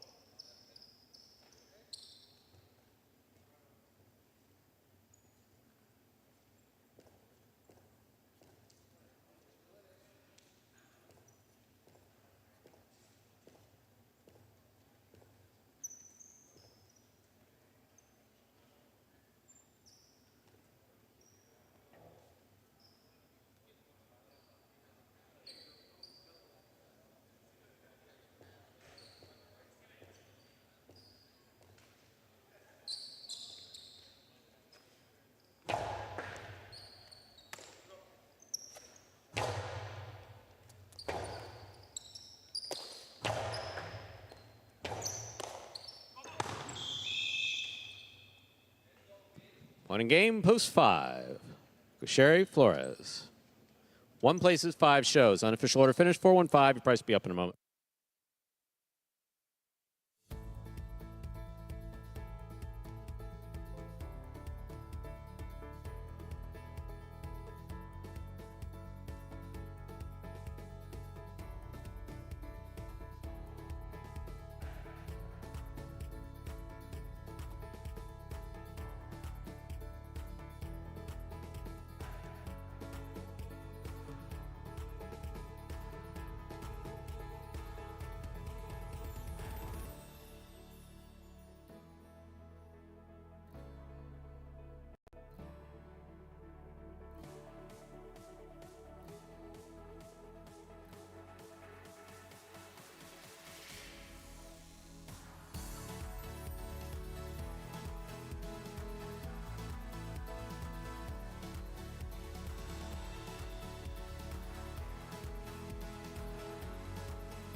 415 is official here. Quinella won 4, 17-20. The trifecta 415, 107.20, $2 on the 4 to win. And Sherian Flores to win returns 11-20. Up next, game number 6, start of the feature singles games in this afternoon's performance. It also begins the late pick 3. Thank you, Andrew. Post time is about 7 minutes. No. So, let us engage in chat here. So, Anthony, I'm sorry about that. And yes, I'm announcing that into the microphone. I know that your director, Anthony, runs everything, and he basically picks up on the dialogue that's going back here. So I was having a dialogue with the player manager. Andrew, being the ace that he is, picked up that I was not going to read the prices. And usually that means that I'm getting sidetracked into an issue with players. But the point that it's JBTV brings up is, and that Ernesto tries to answer. So, yeah, you guys get basically the full explanation. So, at the risk of offending the sensibilities of someone who I have tremendous respect for, Scott Savin, what we asked the 2018 players to do, and some of you have seen me write this recently on Tiger's board, was unreasonable, was totally unreasonable. Basically, on the one hand, we simultaneously said Jai-Alai is a unique, exotic, exciting sport. And on the other hand, we said, and we can train anybody to do it with some athletic ability in 6 months. Neither of which were completely accurate, but most importantly, none of which was fair to those players. But they were compensated, so they knew what they were getting into. Now, they're obviously, right now, we're about 30% of this roster is made up of those guys that started in 2018. Now, you've heard me say this before. Any amateur program, so North Miami Amateur, the Orbeas once upon a time, Orbeas Amateur. I'm guessing even the schools in Spain and France and Mexico.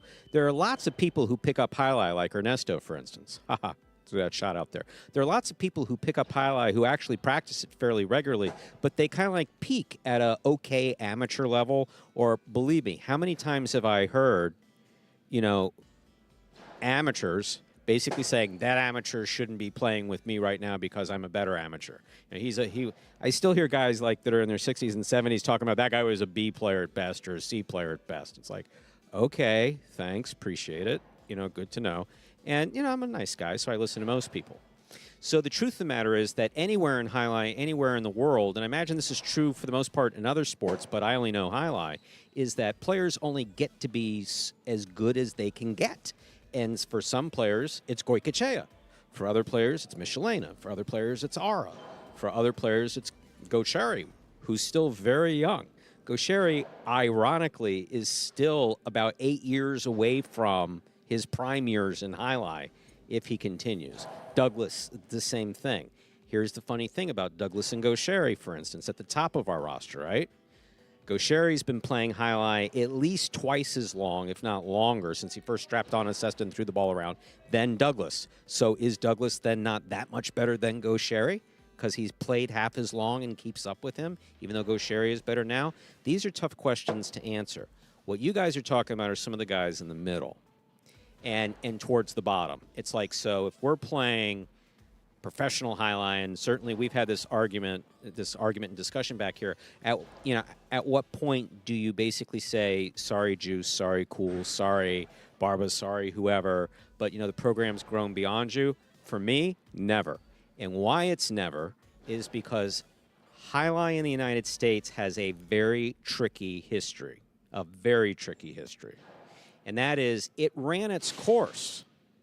And in an experiment in 2020 or 21, I forget which year it was, Miami Jai-Alai brought the best players in the world back to Miami Jai-Alai for what was their last season.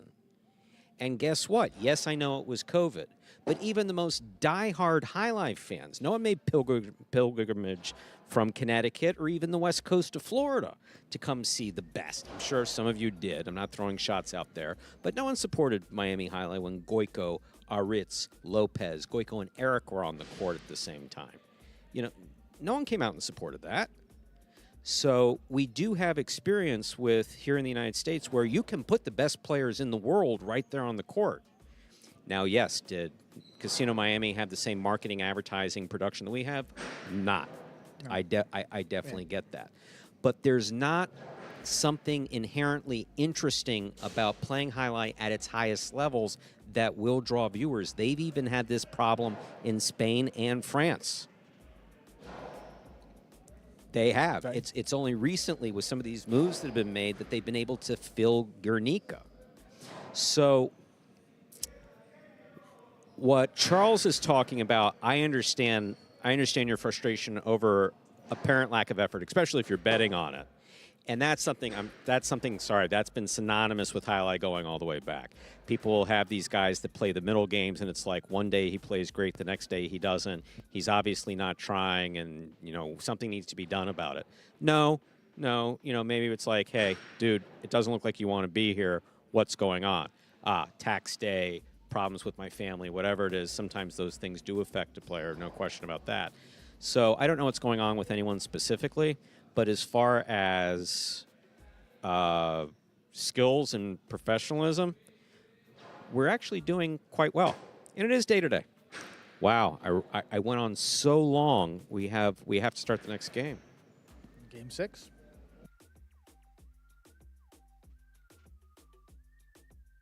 Charles, I'll address that in the next one because I think we have different opinion on that. Time to begin Game 6. It is a spectacular 7 singles match. Played at 7 points. Points double after the first round of play. Serving, red shirt, post 1, Jairo. Receiving, blue, post 2, Manu.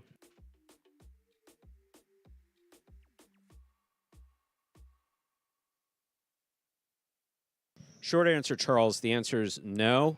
Not unless it's something absolutely belligerent. And we see very little belligerent stuff. If a guy's having an off day for reasons that I don't know, it's like, because you see him play aggressively one day and the next day it doesn't seem like he's playing aggressively, that doesn't mean that he's not trying. It means that something's going on. I'm just not sure what it is. We begin with an overserve. Point 2. Receiving, the white shirt, post 3, Douglas.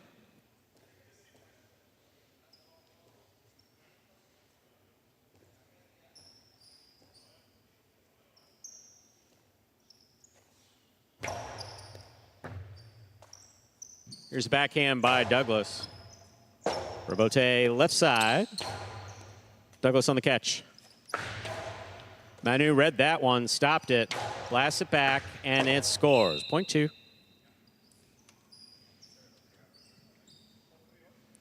Two serves to the green shirt, post 4. Here's Gauchetti.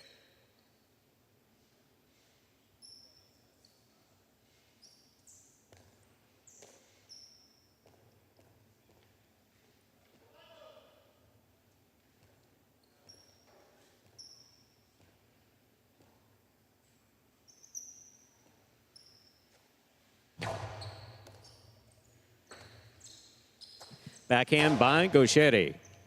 Robote.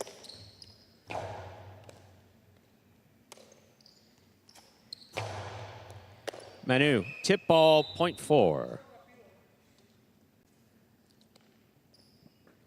Black shirt, post 5, Aratz receives.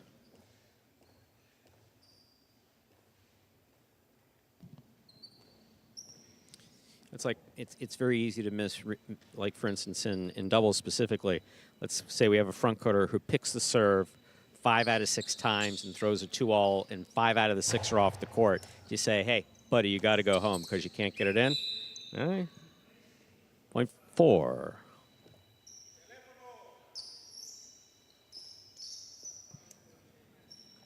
Point 4, yellow shirt to post 6 receives. Here's Manny.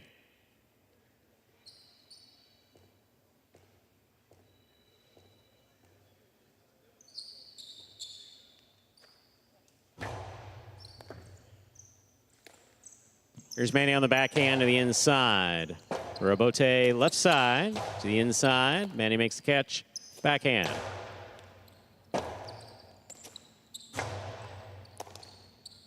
There's a backhand by Manny.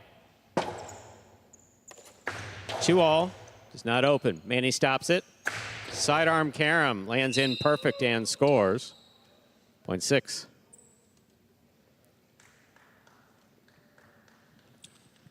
Receiving the pink of post 7 and Nicholas. But I do like the fact, Charles, that you pay attention to recognize that there's something different in Anderson's play, or Anderluck's play today. Here's a catch by Nicholas. Hard throw to the inside.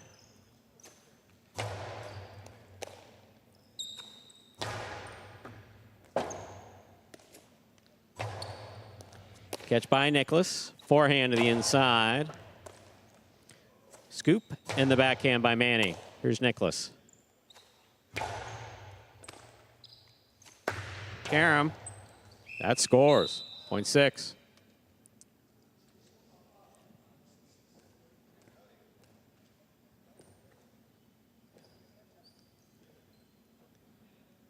Purple post 8, Nyaki.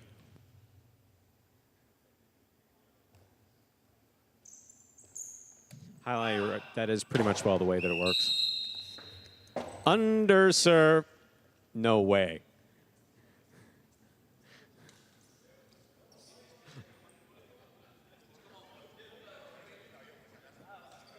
Point 8.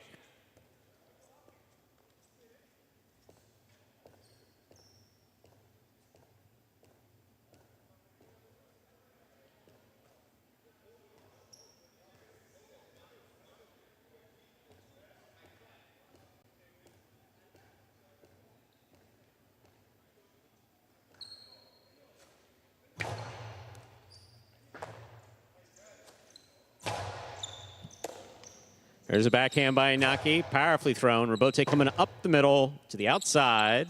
A 2-all by Jairo. It's a rare 2-all, 0.1.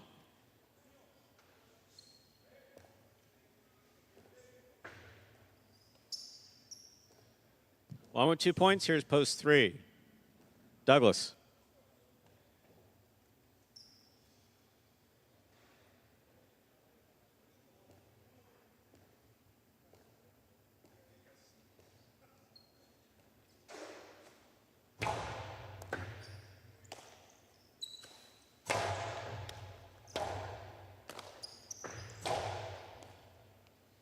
Sketch by Douglas, backhand.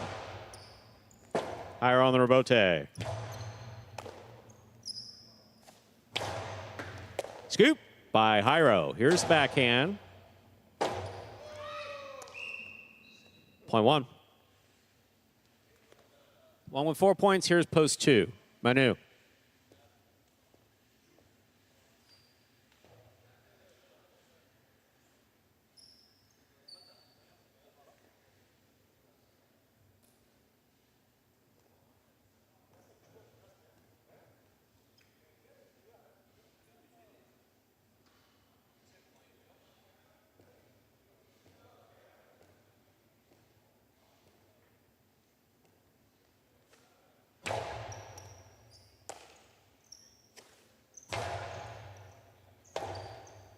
Robote forehand by Jairo. Robote forehand by Jairo. That hit the pad, 0.2.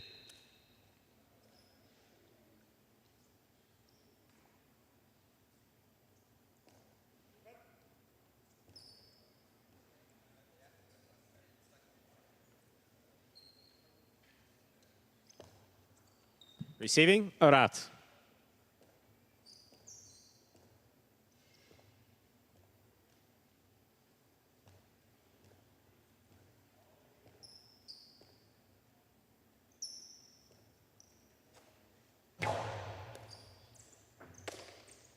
Here's a backhand by Aratz. Robote. Aratz on the catch. Backhand from the 8 line. Manu makes the catch. 2-all by Manu. Out. 0.5. Green of post 4, Gaucheri.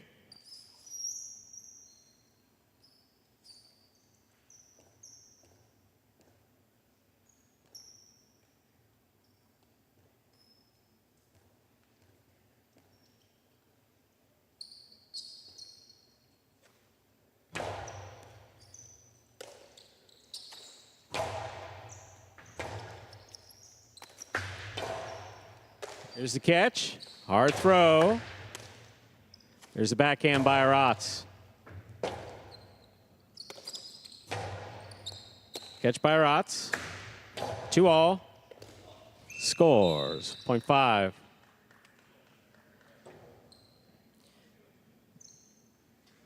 Pink, post 7 receives. Nicholas.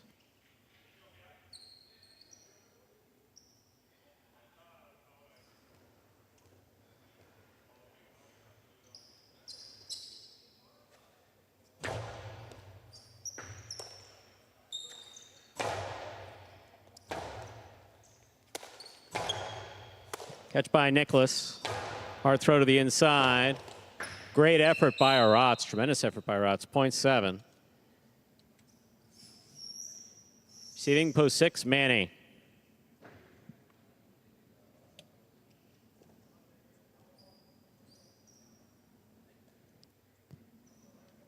Ernesto, that's one name that I don't deal with in the chat anymore. If you read Tiger's board in my response, you'll understand why. And also, that particular player, he took himself out. We had every desire for him to remain on the roster, and he decided that enough was enough, and he moved on with his life, or attempted to. Robote forehand. Catch by Manny. 2-all. That scores. 0.6. 6 on the board with 4 points. Here's post 8, Iñaki.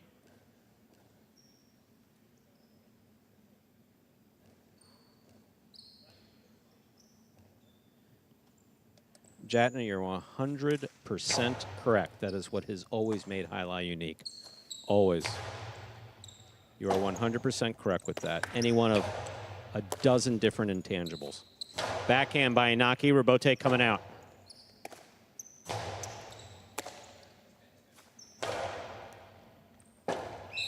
.8. 3 points for the 8 post. Here's post 3, Douglas.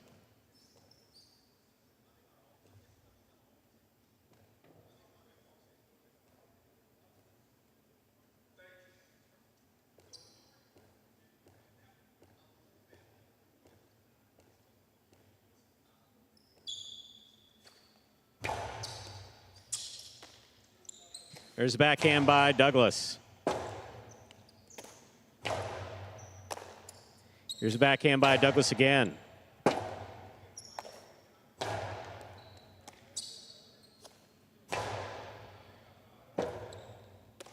Two all, low, 0.3. Douglas gets 2. Receiving, Jairo. Yes, for those of you who participate in Tiger's board, the only comment that I have where the former number 30 Diaz is concerned is written there. And the only thing I'll say about it is that everything following the time of his playing Jai-Alai basically is as close to a miracle as I've seen on this planet since I've been alive. So permanently thankful for his presence here behind the scenes in a way that I can't really explain. So I won't. Let's talk about Jai-Alai. There's the forehand by Jairo. Robote left side to the inside. Scoop attempt, tip, 0.3. Douglas has 4 points. Here's post 2. Manu.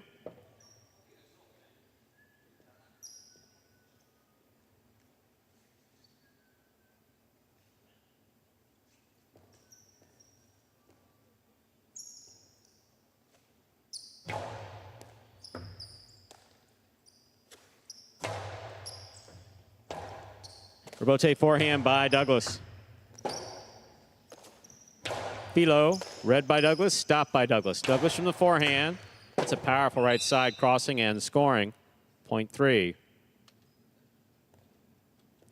Possible game point for the white shirt at post 3. Douglas trying to stop him. Gaucheri.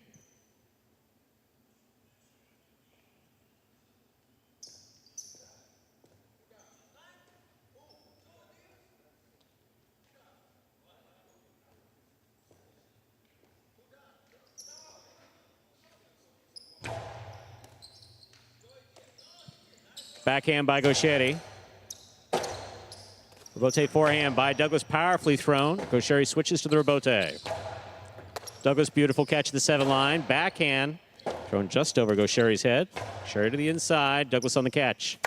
2-all. Scores. One in game, post 3, Douglas.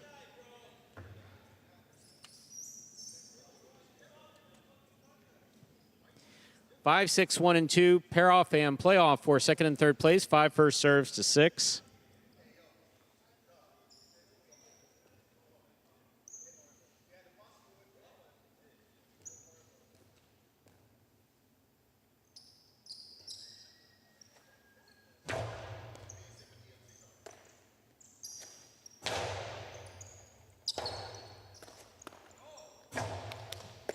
Excellent catch by Manny. Manny rifles it back inside to score. That was beautiful. Point 6.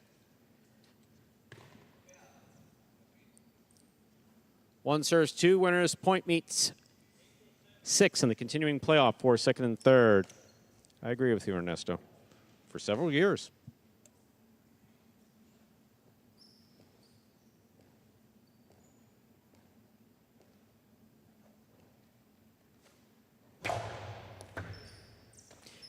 Manu on the catch. Here's the backhand.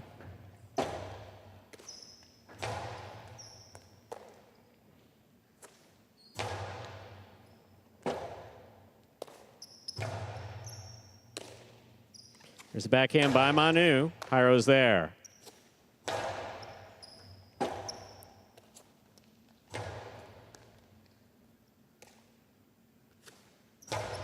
Big backhand by Jairo. Rebote for Manu. He sends it deep. That hit the overhead screen. Point 1. 6 serves 1. This is for place and show.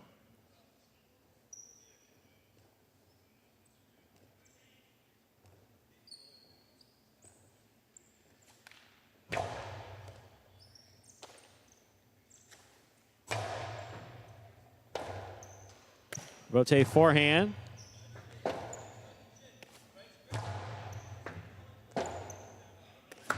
Two all. Lands in and scores. 6 places, 1 shows. 3-6-1. Unofficial order finish for Game 6.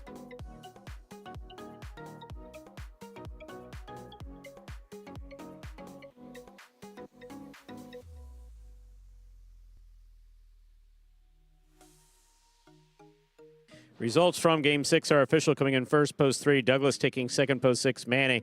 Coming in third, post 1, Jairo. 3-6-1. The official order finished for Game 6. There are your prices. $2 Quinella, $3-6, $72. Trifecta, 3-6-1, $478.80. Cello wager on 3 to win, $15.40. Up next, ladies and gentlemen, Game 7, the second of our 2 doubles games. Played to 7 points. Points double after the first round of play. No scratches. Post time 7 minutes. Good luck.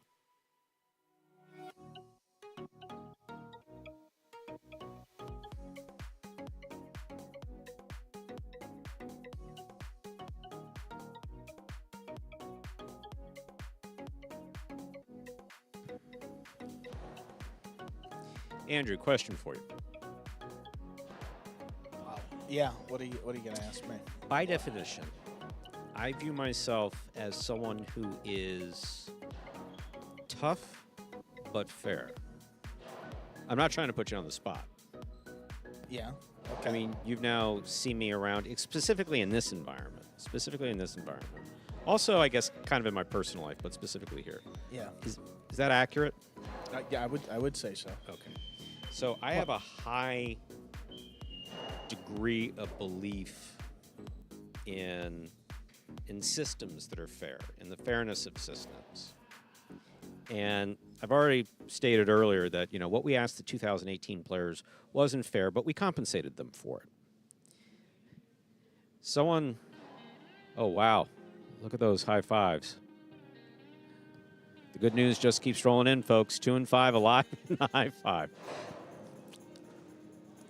My point being this. Yeah. Someone, remain nameless, at one point accused me of moving the goalposts. It was a 2018 player.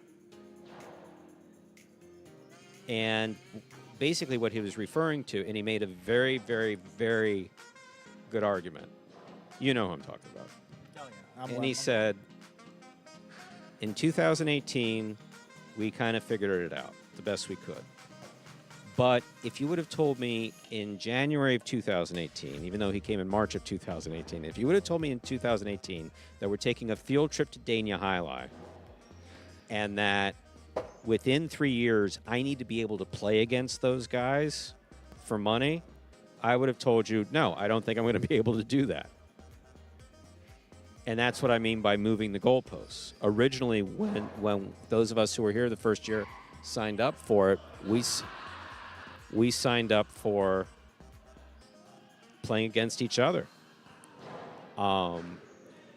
We, and by we I mean me,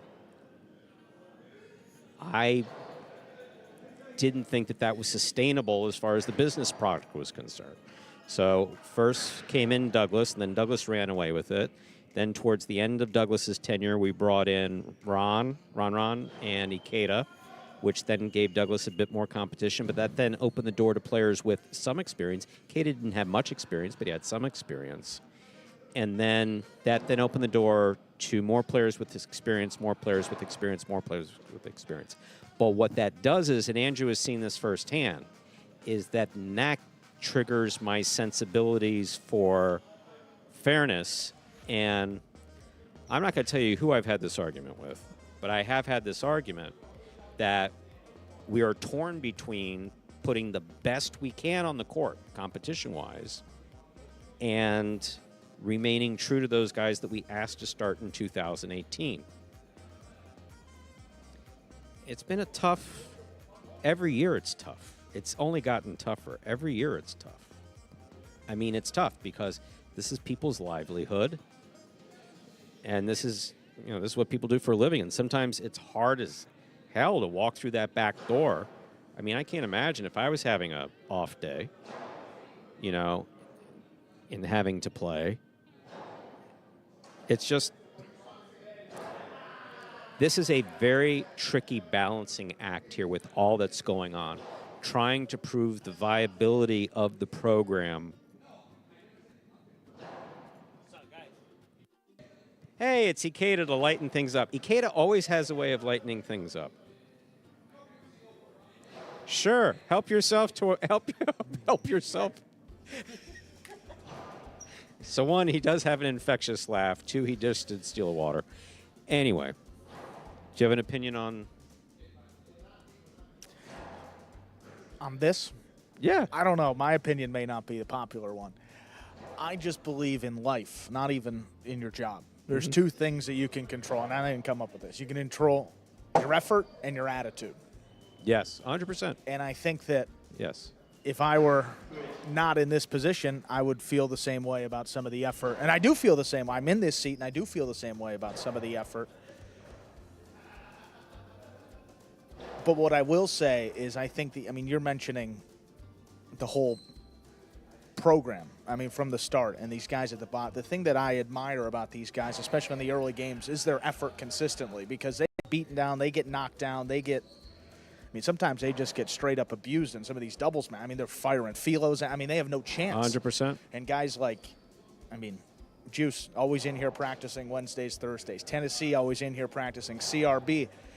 I respect that, one thing if you're not that good. Some people just have limitations, physical, mental, whatever they may be. But you got to try. And that's what I respect about these guys, especially the 2018 guys, most of them, that they come in here every day, even though it hasn't been easy, and they still give it their all. And that's what I respect about a lot of them. But I understand, some of the comments as well from the folks in the chat. And that's always been the tricky part, because remember something, being an assistant general, someone wrote in and said, Stu's always reminding us that well, yeah, because I like to provide the credentials, because there's some people who believe that I've just magically became an announcer in 2018, which is not the case. Right. Yeah, it's having been on the management side of these things, I've gotten the complaints, you need to fire that player because he dropped that, he made no effort to get that, and that screwed up my trifecta. Sorry for your trifecta, brother, but, Yeah. Right. Again, a one-off is... I mean, it happens. And again, there's also, I think Ernesto made the point that sometimes it maybe look like a play is easy to make, and it doesn't look like they're giving a lot of effort, whereas, I see a guy blasting something low and hard back to the inside. A guy tries to break the wrist and scoop it. It looks like they're not doing much, but that's the only chance that they could really secure the ball and keep the rally going. 100%. Yeah. Even nuance to this conversation as well, but no, it overall, is. yeah. It's this is tricky and getting trickier. Yeah. I think Scott enjoys it somehow or other. I think he does. Game 7. We do have a high five. Was it the 2 and the 5, Stu? I think so. It? All right, good luck. Time to begin our 7th game. It is a spectacular 7 doubles match, part of the Doubles Championship Series here at Magic City. Up first and serving the red shirts, post 1. El Barba Manu receiving in the blue, post 2. Cool Fitness and Arats.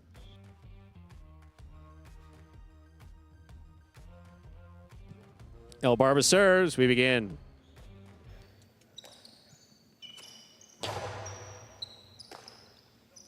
Here's the backhand by Manu.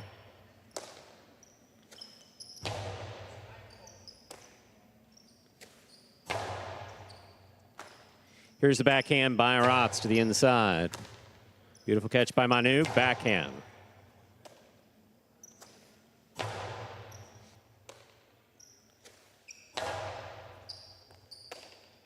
Here's the backhand by Arats.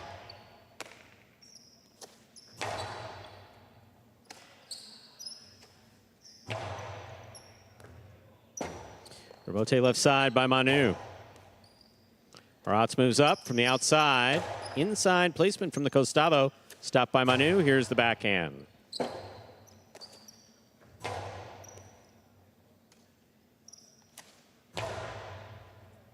Beautiful catch by Arats at the 13 line.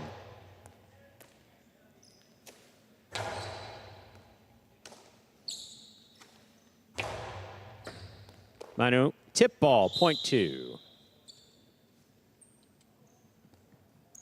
White shirts of post 3 receiving, Jedden and Manny.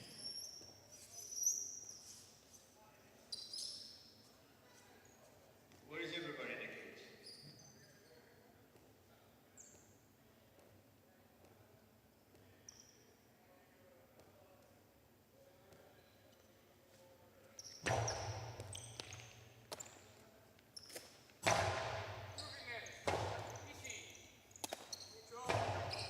Catch by Jedden. Arats makes the catch up at the 4 line. Manny reaching behind him to make the catch. Good effort by Cool to try to make that save. Point goes to the 3. We will serve the green shirts, post 4, Inaki and Bragley. Another thing that's really a big issue,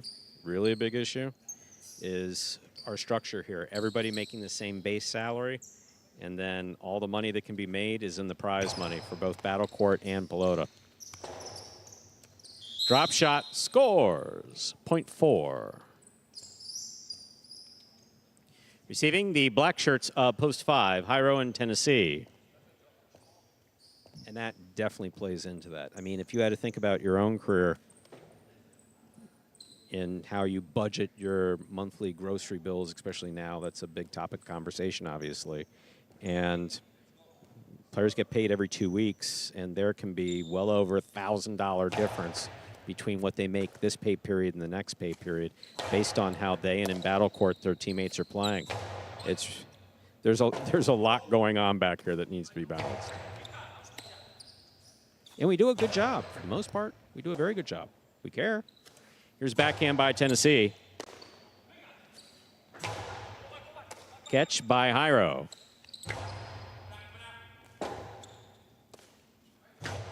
That took off and hit the overhead screen. Point 5.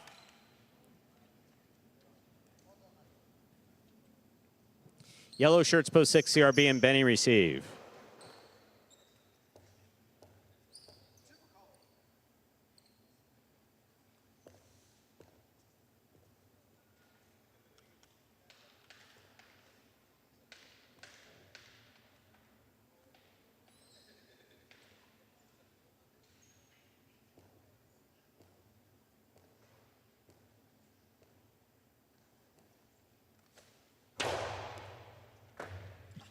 What a serve by Jairo, crossing the sidewall and scoring .5. By with 2 points, here's the pink of post 7, Anderluck and Julin.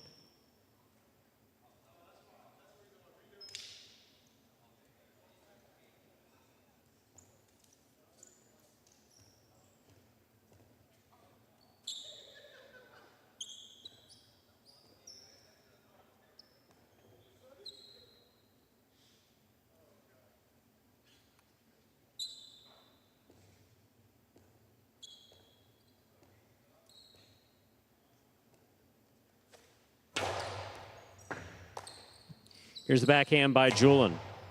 Jairo on the catch.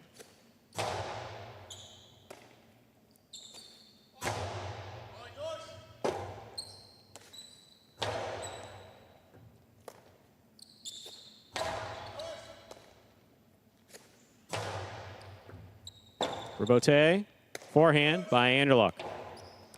Drop shot, scores, .7.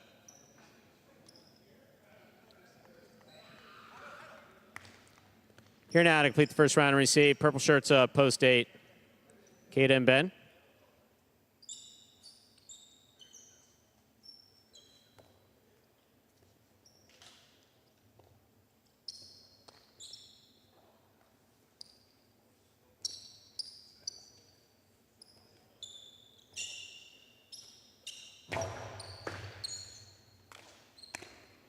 Backhand by Ben.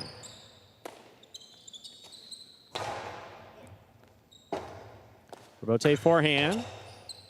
Catch by Anderluck. Here's the backhand.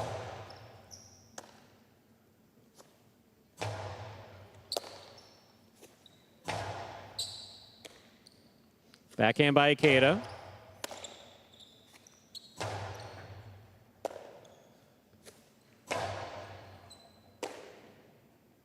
Big right side by Julin, right up the middle. Ikeda's there. Anderluck on the catch. Backhand from the 8 line. Ikeda all the way back to the 10. Juggling on the catch of Ikeda. .7.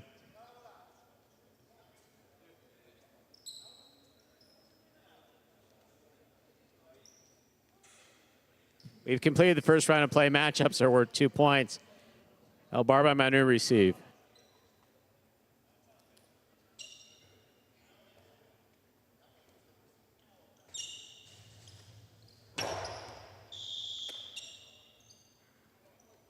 Underserve, .1. One on the board with 2 points. Here's post 2, Cool Fitness and Rots.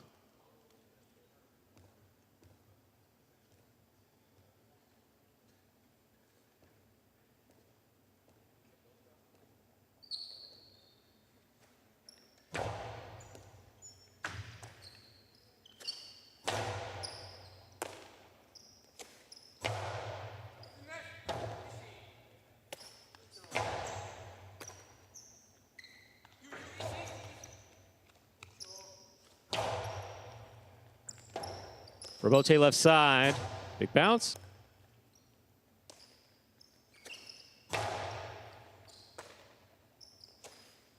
Big backhand by Manu. Arats is there.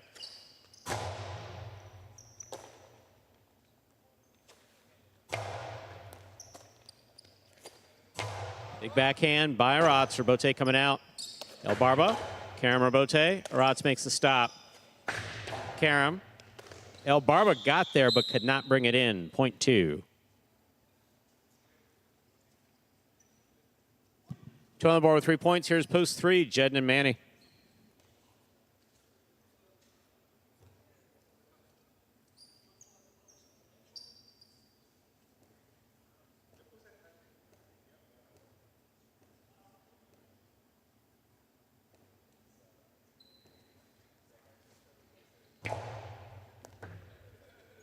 Manny on the catch. Here's the backhand. Powerfully thrown. What a catch by Arats. Manny on the catch. Forehand. Arats from the 11 line.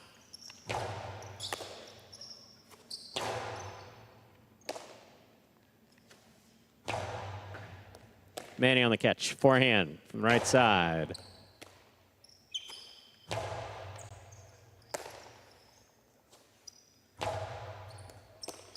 Here's a catch by Rotz.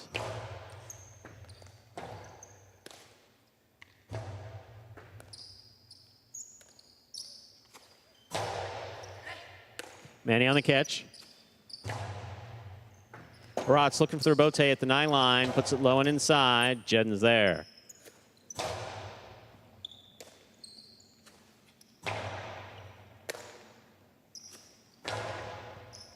Rotz on the forehand at the 12. Karam. Jedden stops it to the outside. Beautiful throw by Jedden. Robote left side. Split placement, stopped by Jedden.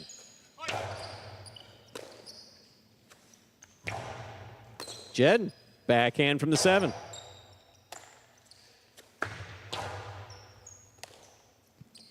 Manny, low and hard, crossing and stopped on the left side of Rotz. Robote forehand. Rotz is there. Excellent catch by Manny. Juggling on the catch of Manny. Point 2.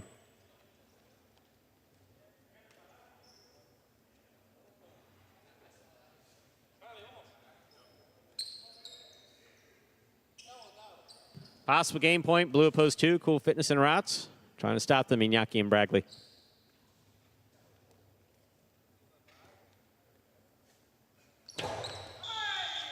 Under serve. Point 4, play continues. 4 on the board with 3 points. Here's post 6, CRB and Benning.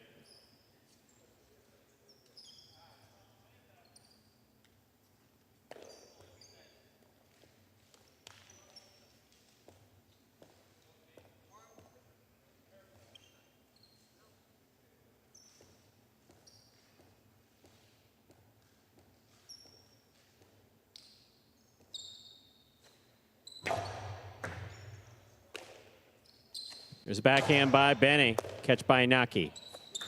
Backhand by Inaki. Benny's there.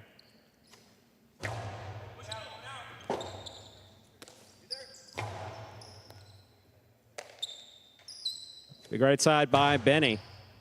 What a catch by Inaki. Here's the backhand.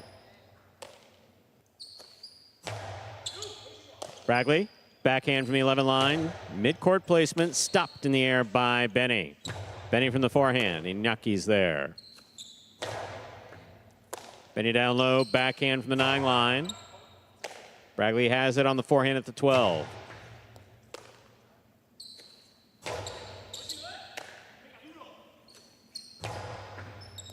Benny takes it on the bounce. Forehand played back.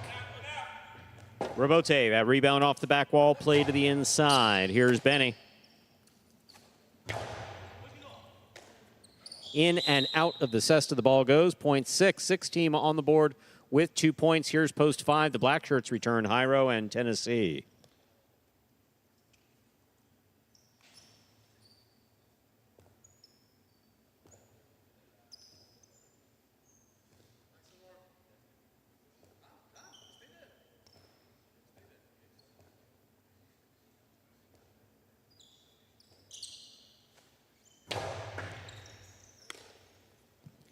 Forehand by Tennessee, caught by CRB midcourt. Jairo from the 9 line, big backhand.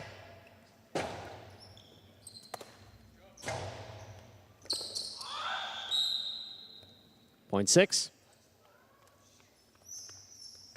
6 with 4 points. Here are the purple shirts at post 8, Ikeda and Ben.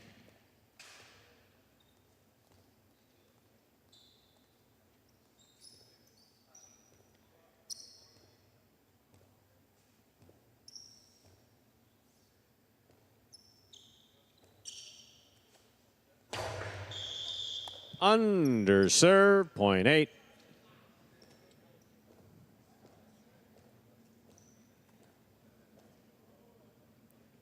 Receiving the pink of post 7, Anderluck and Julian.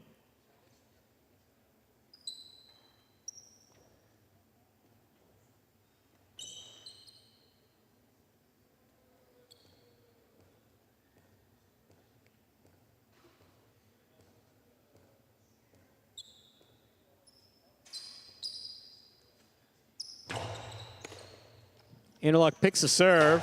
That placement to the outside Ikeda calls for it. That's a nice Robote save. Julian makes the catch at the 6 line. Hard to the inside. Robote forehand save. Julian backs up. Forehand from the 8. Hard to the inside. Robote for Ikeda. Ikeda makes the save.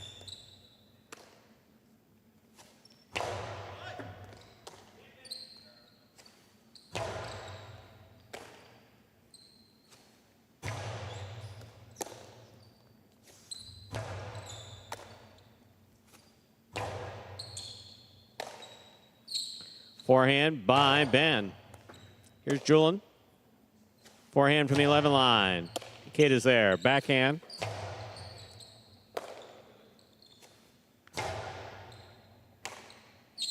Ben, big right side from the 11 line. Nice catch by Julian. Powerful forehand. Beautiful catch by Ben. Julian again. Ben, great catch now on the left side. Robote forehand save by Julian. Ben deep in the backcourt, backhand from the 12 line.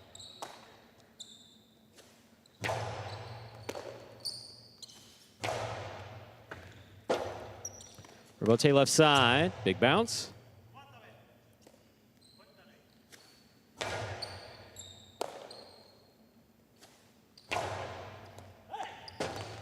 Ikeda saves the Robote. That's low and inside. Interlock's there. Backhand. Ikeda calls for it. It's dropping. Interlock again. Backhand.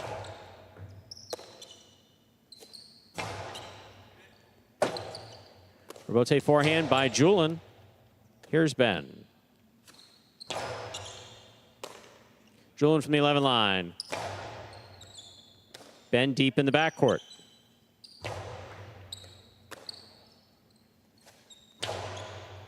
Scoop high on the forehand of Ikeda. Right to the right side of Julian. Outside placement by Julian, stopped by Ikeda. Ikeda from the forehand, stopped by Julian. Julian low and hard, caught in the air by Ikeda. Backhand from the 9 line. Too high. What a well-played point by all 4 players. Point 7. 7 with 4 points, serving to post 1. El Barba and Manu.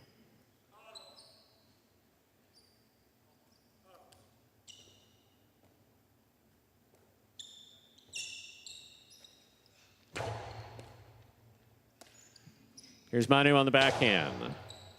Julian's there.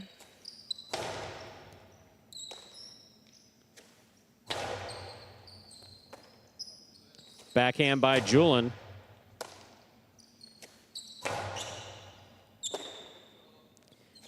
Long carom by Julian, stopped by El Barba. Julian fine catch at the 11 line, low and hard to the inside. Manu scoops it up, backhand. Julian, beautiful catch at the 9 line. There's the backhand. 2-all. Stopped by Anderluck. Carom by Anderluck. Scores. Point 7. Possible game point for the pink shirts at post 7.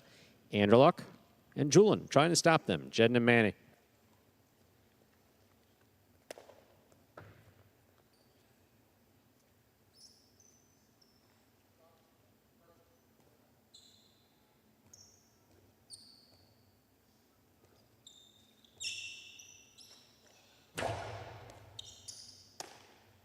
Backhand by Manny. Julian right side from the 12 line. Hard throw. Manny's there.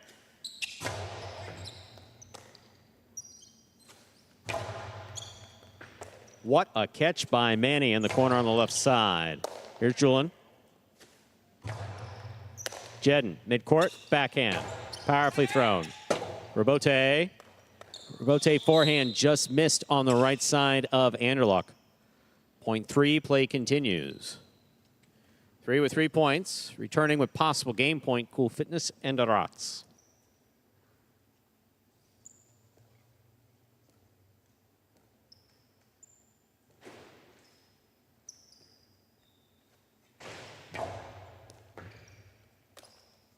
Here's a backhand by Arats. Robote coming out. Not coming out. Caught by Manny. Arats on the catch.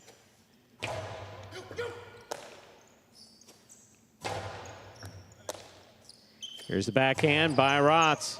That clears the overhead screen. Jen for the rebote. Powerfully thrown. Rotz is there. Rotz coasting to the inside. Manny's there. Backhand from the 9 line.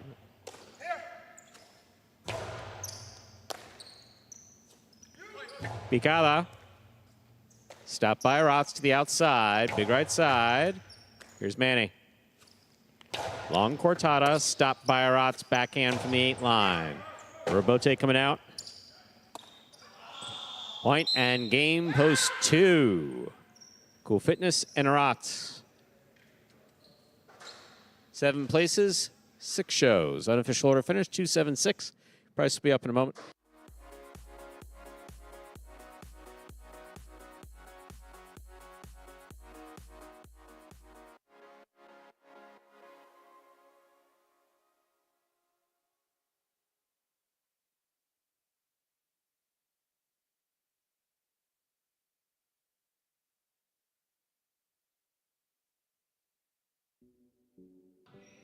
Winning game 7, post 2, Cool Fitness and Rotz. Taking second, post 7, Anderluck and Julin. Coming in third, post 6, CRB and Benny. The high 5 was hit. 6, 4, 4, 3, 2, 5 of 5 numbers, $2,000. $2 Quinello 27, 42.20, trifecta 276. $814.80. Up next, ladies and gentlemen, the 8th and final game of the Pelota performance for today. That's in advance of Battle Court at 5 p.m. There are no scratches in game 8. Post time for our 8th game, just about 7 minutes away. Good luck.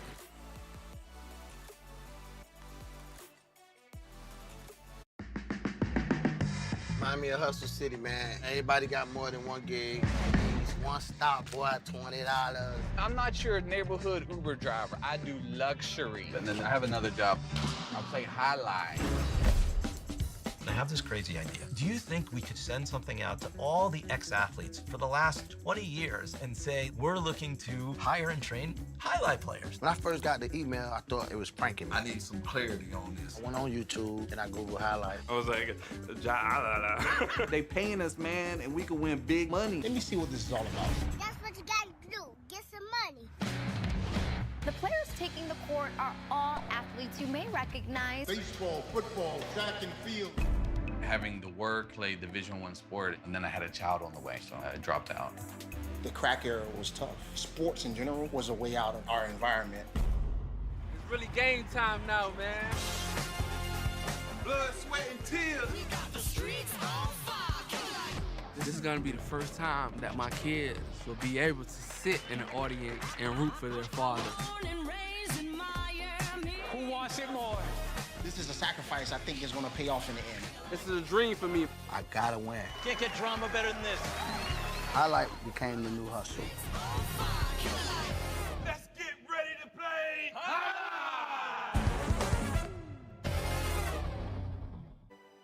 And folks, that was a trailer for the award-winning documentary about the inaugural season of play right here in Magic City. That is called Magic City Hustle, directed by Billy Corbin, the creator of Cocaine Cowboys, Screwball the U, and much more. This film highlights the transition of these Magic City athletes from respective careers in other sports. Right here, the highlight fronton. You can now watch Magic City Hustle directly from Google Play or iTunes. It is as simple as that. Either rent or buy from either platform. If you buy it for just a few dollars more, you get to enjoy it as many times as you like for life. Which will take us here 5 minutes from the start of Game 8. Don't forget, Battle Court. Warriors and Fireballs played on Friday night. And this is the third and final time they will meet in the regular season this evening, beginning at 5 p.m. Eastern Time. There were a couple of injury concerns for the Fireballs so far, what I'm hearing. Everybody will be playing today, so no scratches in the Battle Court matches. Hernandez in. He was dealing with a bit of a bicep injury. And Inaki as well.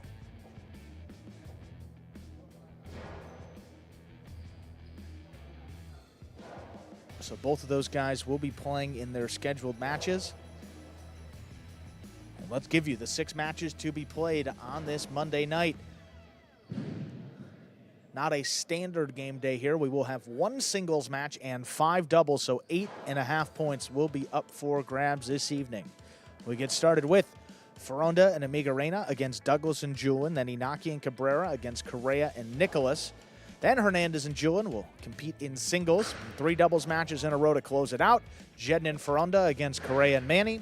Inaki and Amigarena against Douglas and Nicholas. And then Hernandez and Cabrera against Williams and Manny. Those will be the 6 matches in order for Battle Court this evening as we continue on our Spring 24 season. Warriors up at the top right now. 4-point lead over the Renegades. However, the Renegades have a game day in hand, so they will have 1 full game day to catch up to the Warriors. If they can get 4 points, they will tie the Warriors, and if they get more than 4, the Renegades could jump up into first place.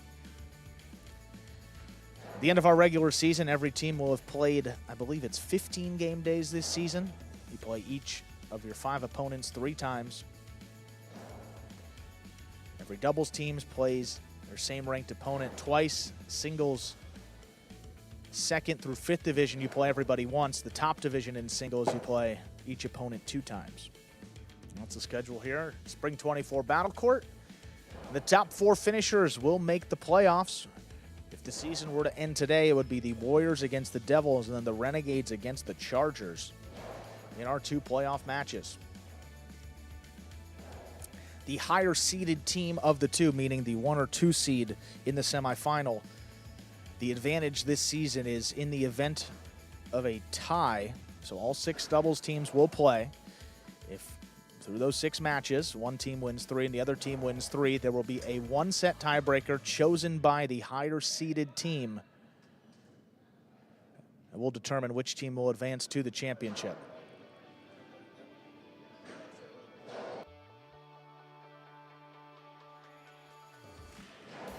Just a few game days left. After today, the Warriors will have just 2.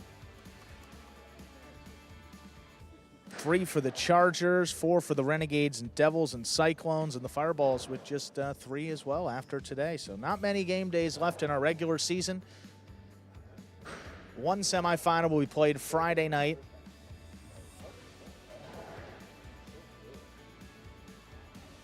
Friday night, May 10th, and then the 2nd semifinal will be played on Sunday, early evening, 5 p.m. start time. That will be Sunday, May 12th.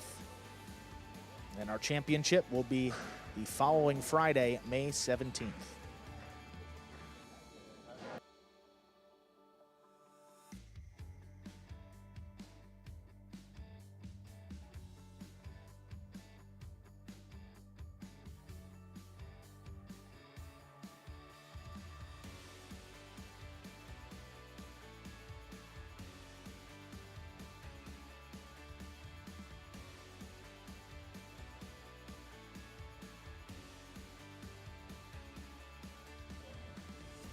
Everything will conclude here in this 8th game. Mighty Ocho, you see up there right now. Pretty good handicapping today. Looks like 6 of 8 numbers could be the top consolation. Also, the late pick 3 concludes in game number 8. Post time, less than a minute.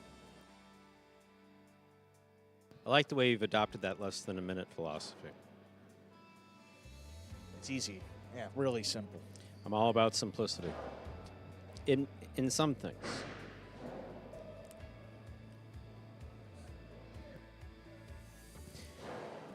Oh my.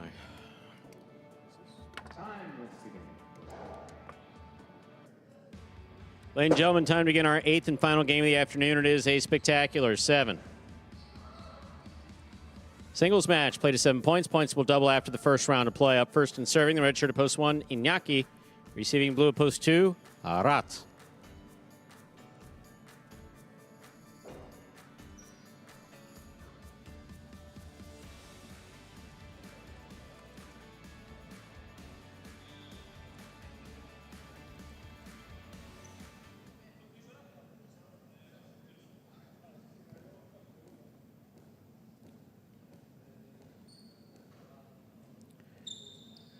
Inaki serves. Our 8th game is now underway. Magic City bounce. Inaki handles it. Drops in a 2-all that scores. Very well done. Point 1. Now bring to the court the white shirt at post 3, Nicholas.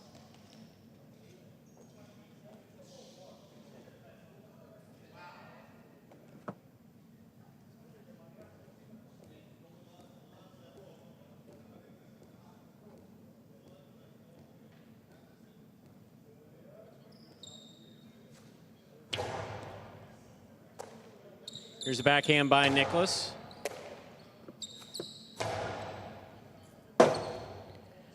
Robote left side to the outside. What a catch by Inaki. He gets that back in without touching the screen. Very well done. Crosses the side wall at the 9 line perfectly. Point 1.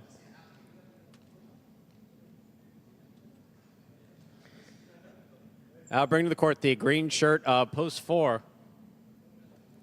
Manny.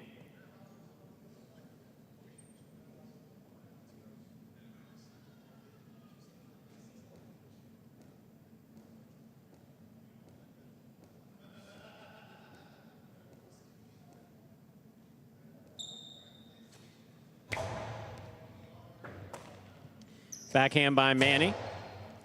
Robote. Forehand by Inaki. Here's Manny. Manny low and inside. That's a beautiful catch by Inaki. Backhand stays inside. Robote forehand by Manny. Inaki from the 7.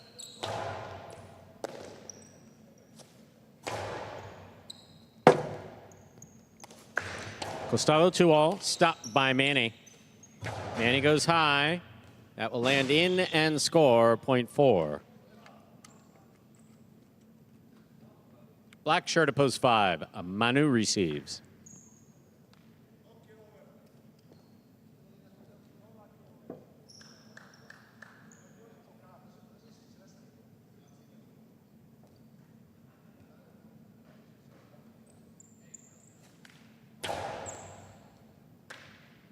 Here's the backhand by Manu. Robote. Forehand.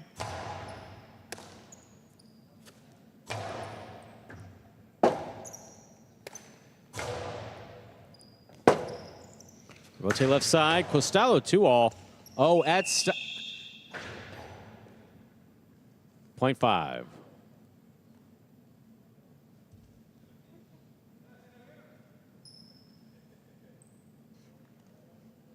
I will serve the yellow shirt at post 6, worn by Jairo.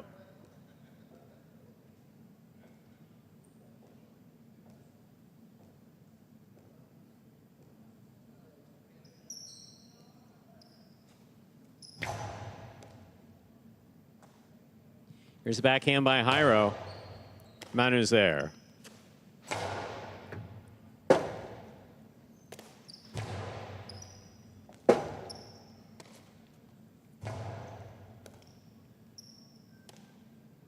Here's the backhand by Jairo.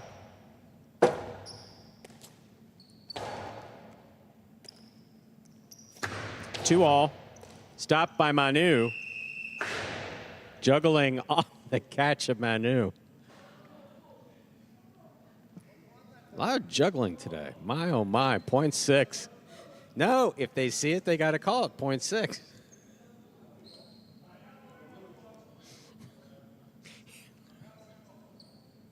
Pink, post 7, Gaucheri receives.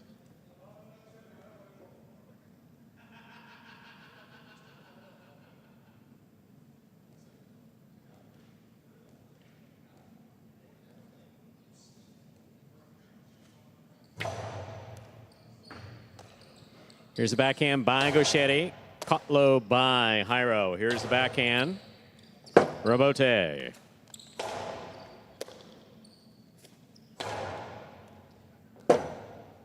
Robote forehand. Scoop by Jairo. Tipped. 0.7. Gaucheri will take over the serve.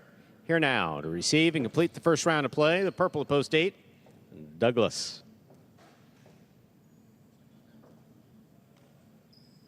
Jai-Alai, it's true. It's one of those things. Juggling is one of those things that you can call harder sometimes. You know, you can be more strict about it than other times. But it's been pretty strict here in 2024. I believe rightfully so. There's a backhand by Douglas. Robote coming out to the 7 line on the wall. Gaucheri makes the save. Douglas to the inside with a lighter touch. Gaucheri dug it out. Point 7. Below post 2. Aratz receives. We've completed the first round of play. Matchups are worth 2 points now through the end of the game.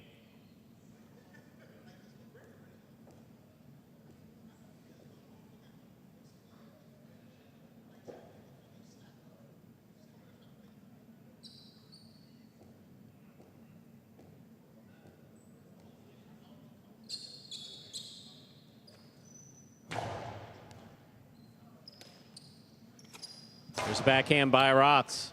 Robote left side by Gaucheri. Aratz is there.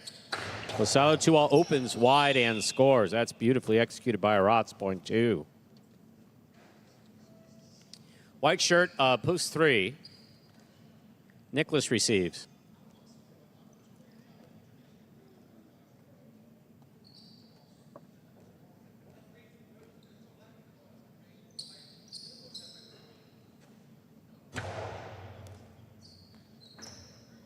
Here's the backhand by Nicholas. Robote coming out. Robote left side by Aratz. High to the front wall. Nicholas takes it on the bounce. Postalo 2-all hit the pad. Point 2. 2 on the board with 4 points. Here's post 1.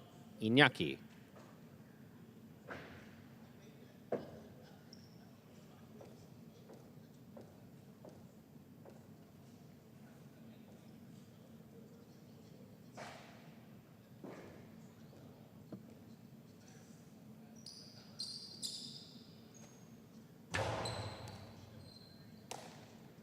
There's a backhand by Iñaki. Robote left side to the inside. Iñaki's there.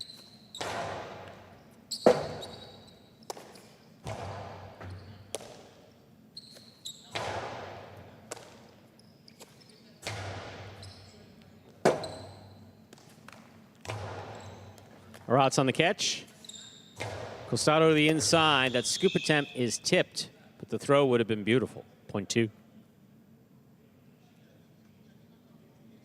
Possible game point for Aratz, trying to stop him, Manny.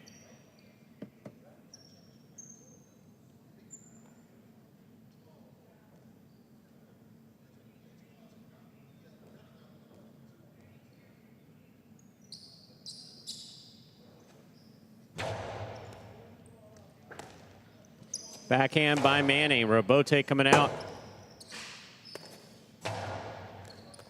Ball tipped, point in game, post 2, Aratz. 2 wins it, 7 serves to 1. This is for second and third place.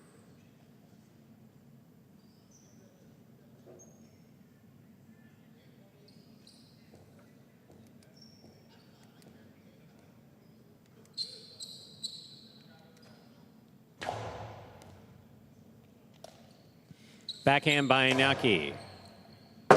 Robote left side to the inside. Scoop by Iñaki. Iñaki back to the inside where it scores. 1 places, 7 shows.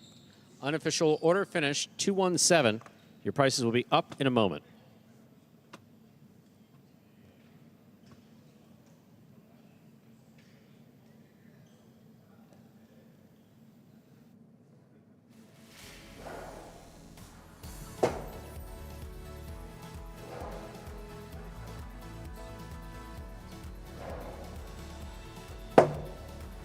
Results are official. Coming in first, post 2, Aratz. Taking second, post 1, Iñaki. Coming in third, post 7, Gaucheri.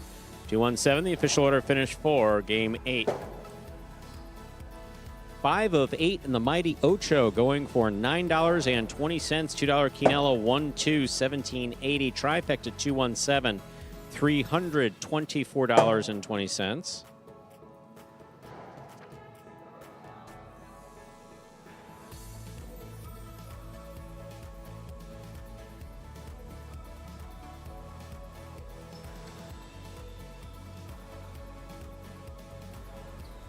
Late pick 3, 322, 3 of 3 numbers, 20720. And that, ladies and gentlemen, will do it for this Monday afternoon performance of Live Jai-Alai in the Magic City on the Jai-Alai channel. We're glad that you chose to join us today and invite you to join us at 5 p.m. for Battle Court. Today we have the Fireballs going up against the Warriors. Don't forget, we're back tomorrow, 1:30 p.m. post time for 8 matinee games, followed by Battle Court at 5 p.m. on behalf of the players, staff, and management. Magic City Jai-Alai, we do appreciate you joining us today and hope to see you for Battle Court at 5 p.m. Then again tomorrow, 1:30 p.m. for Pelota. Have a good day, everyone.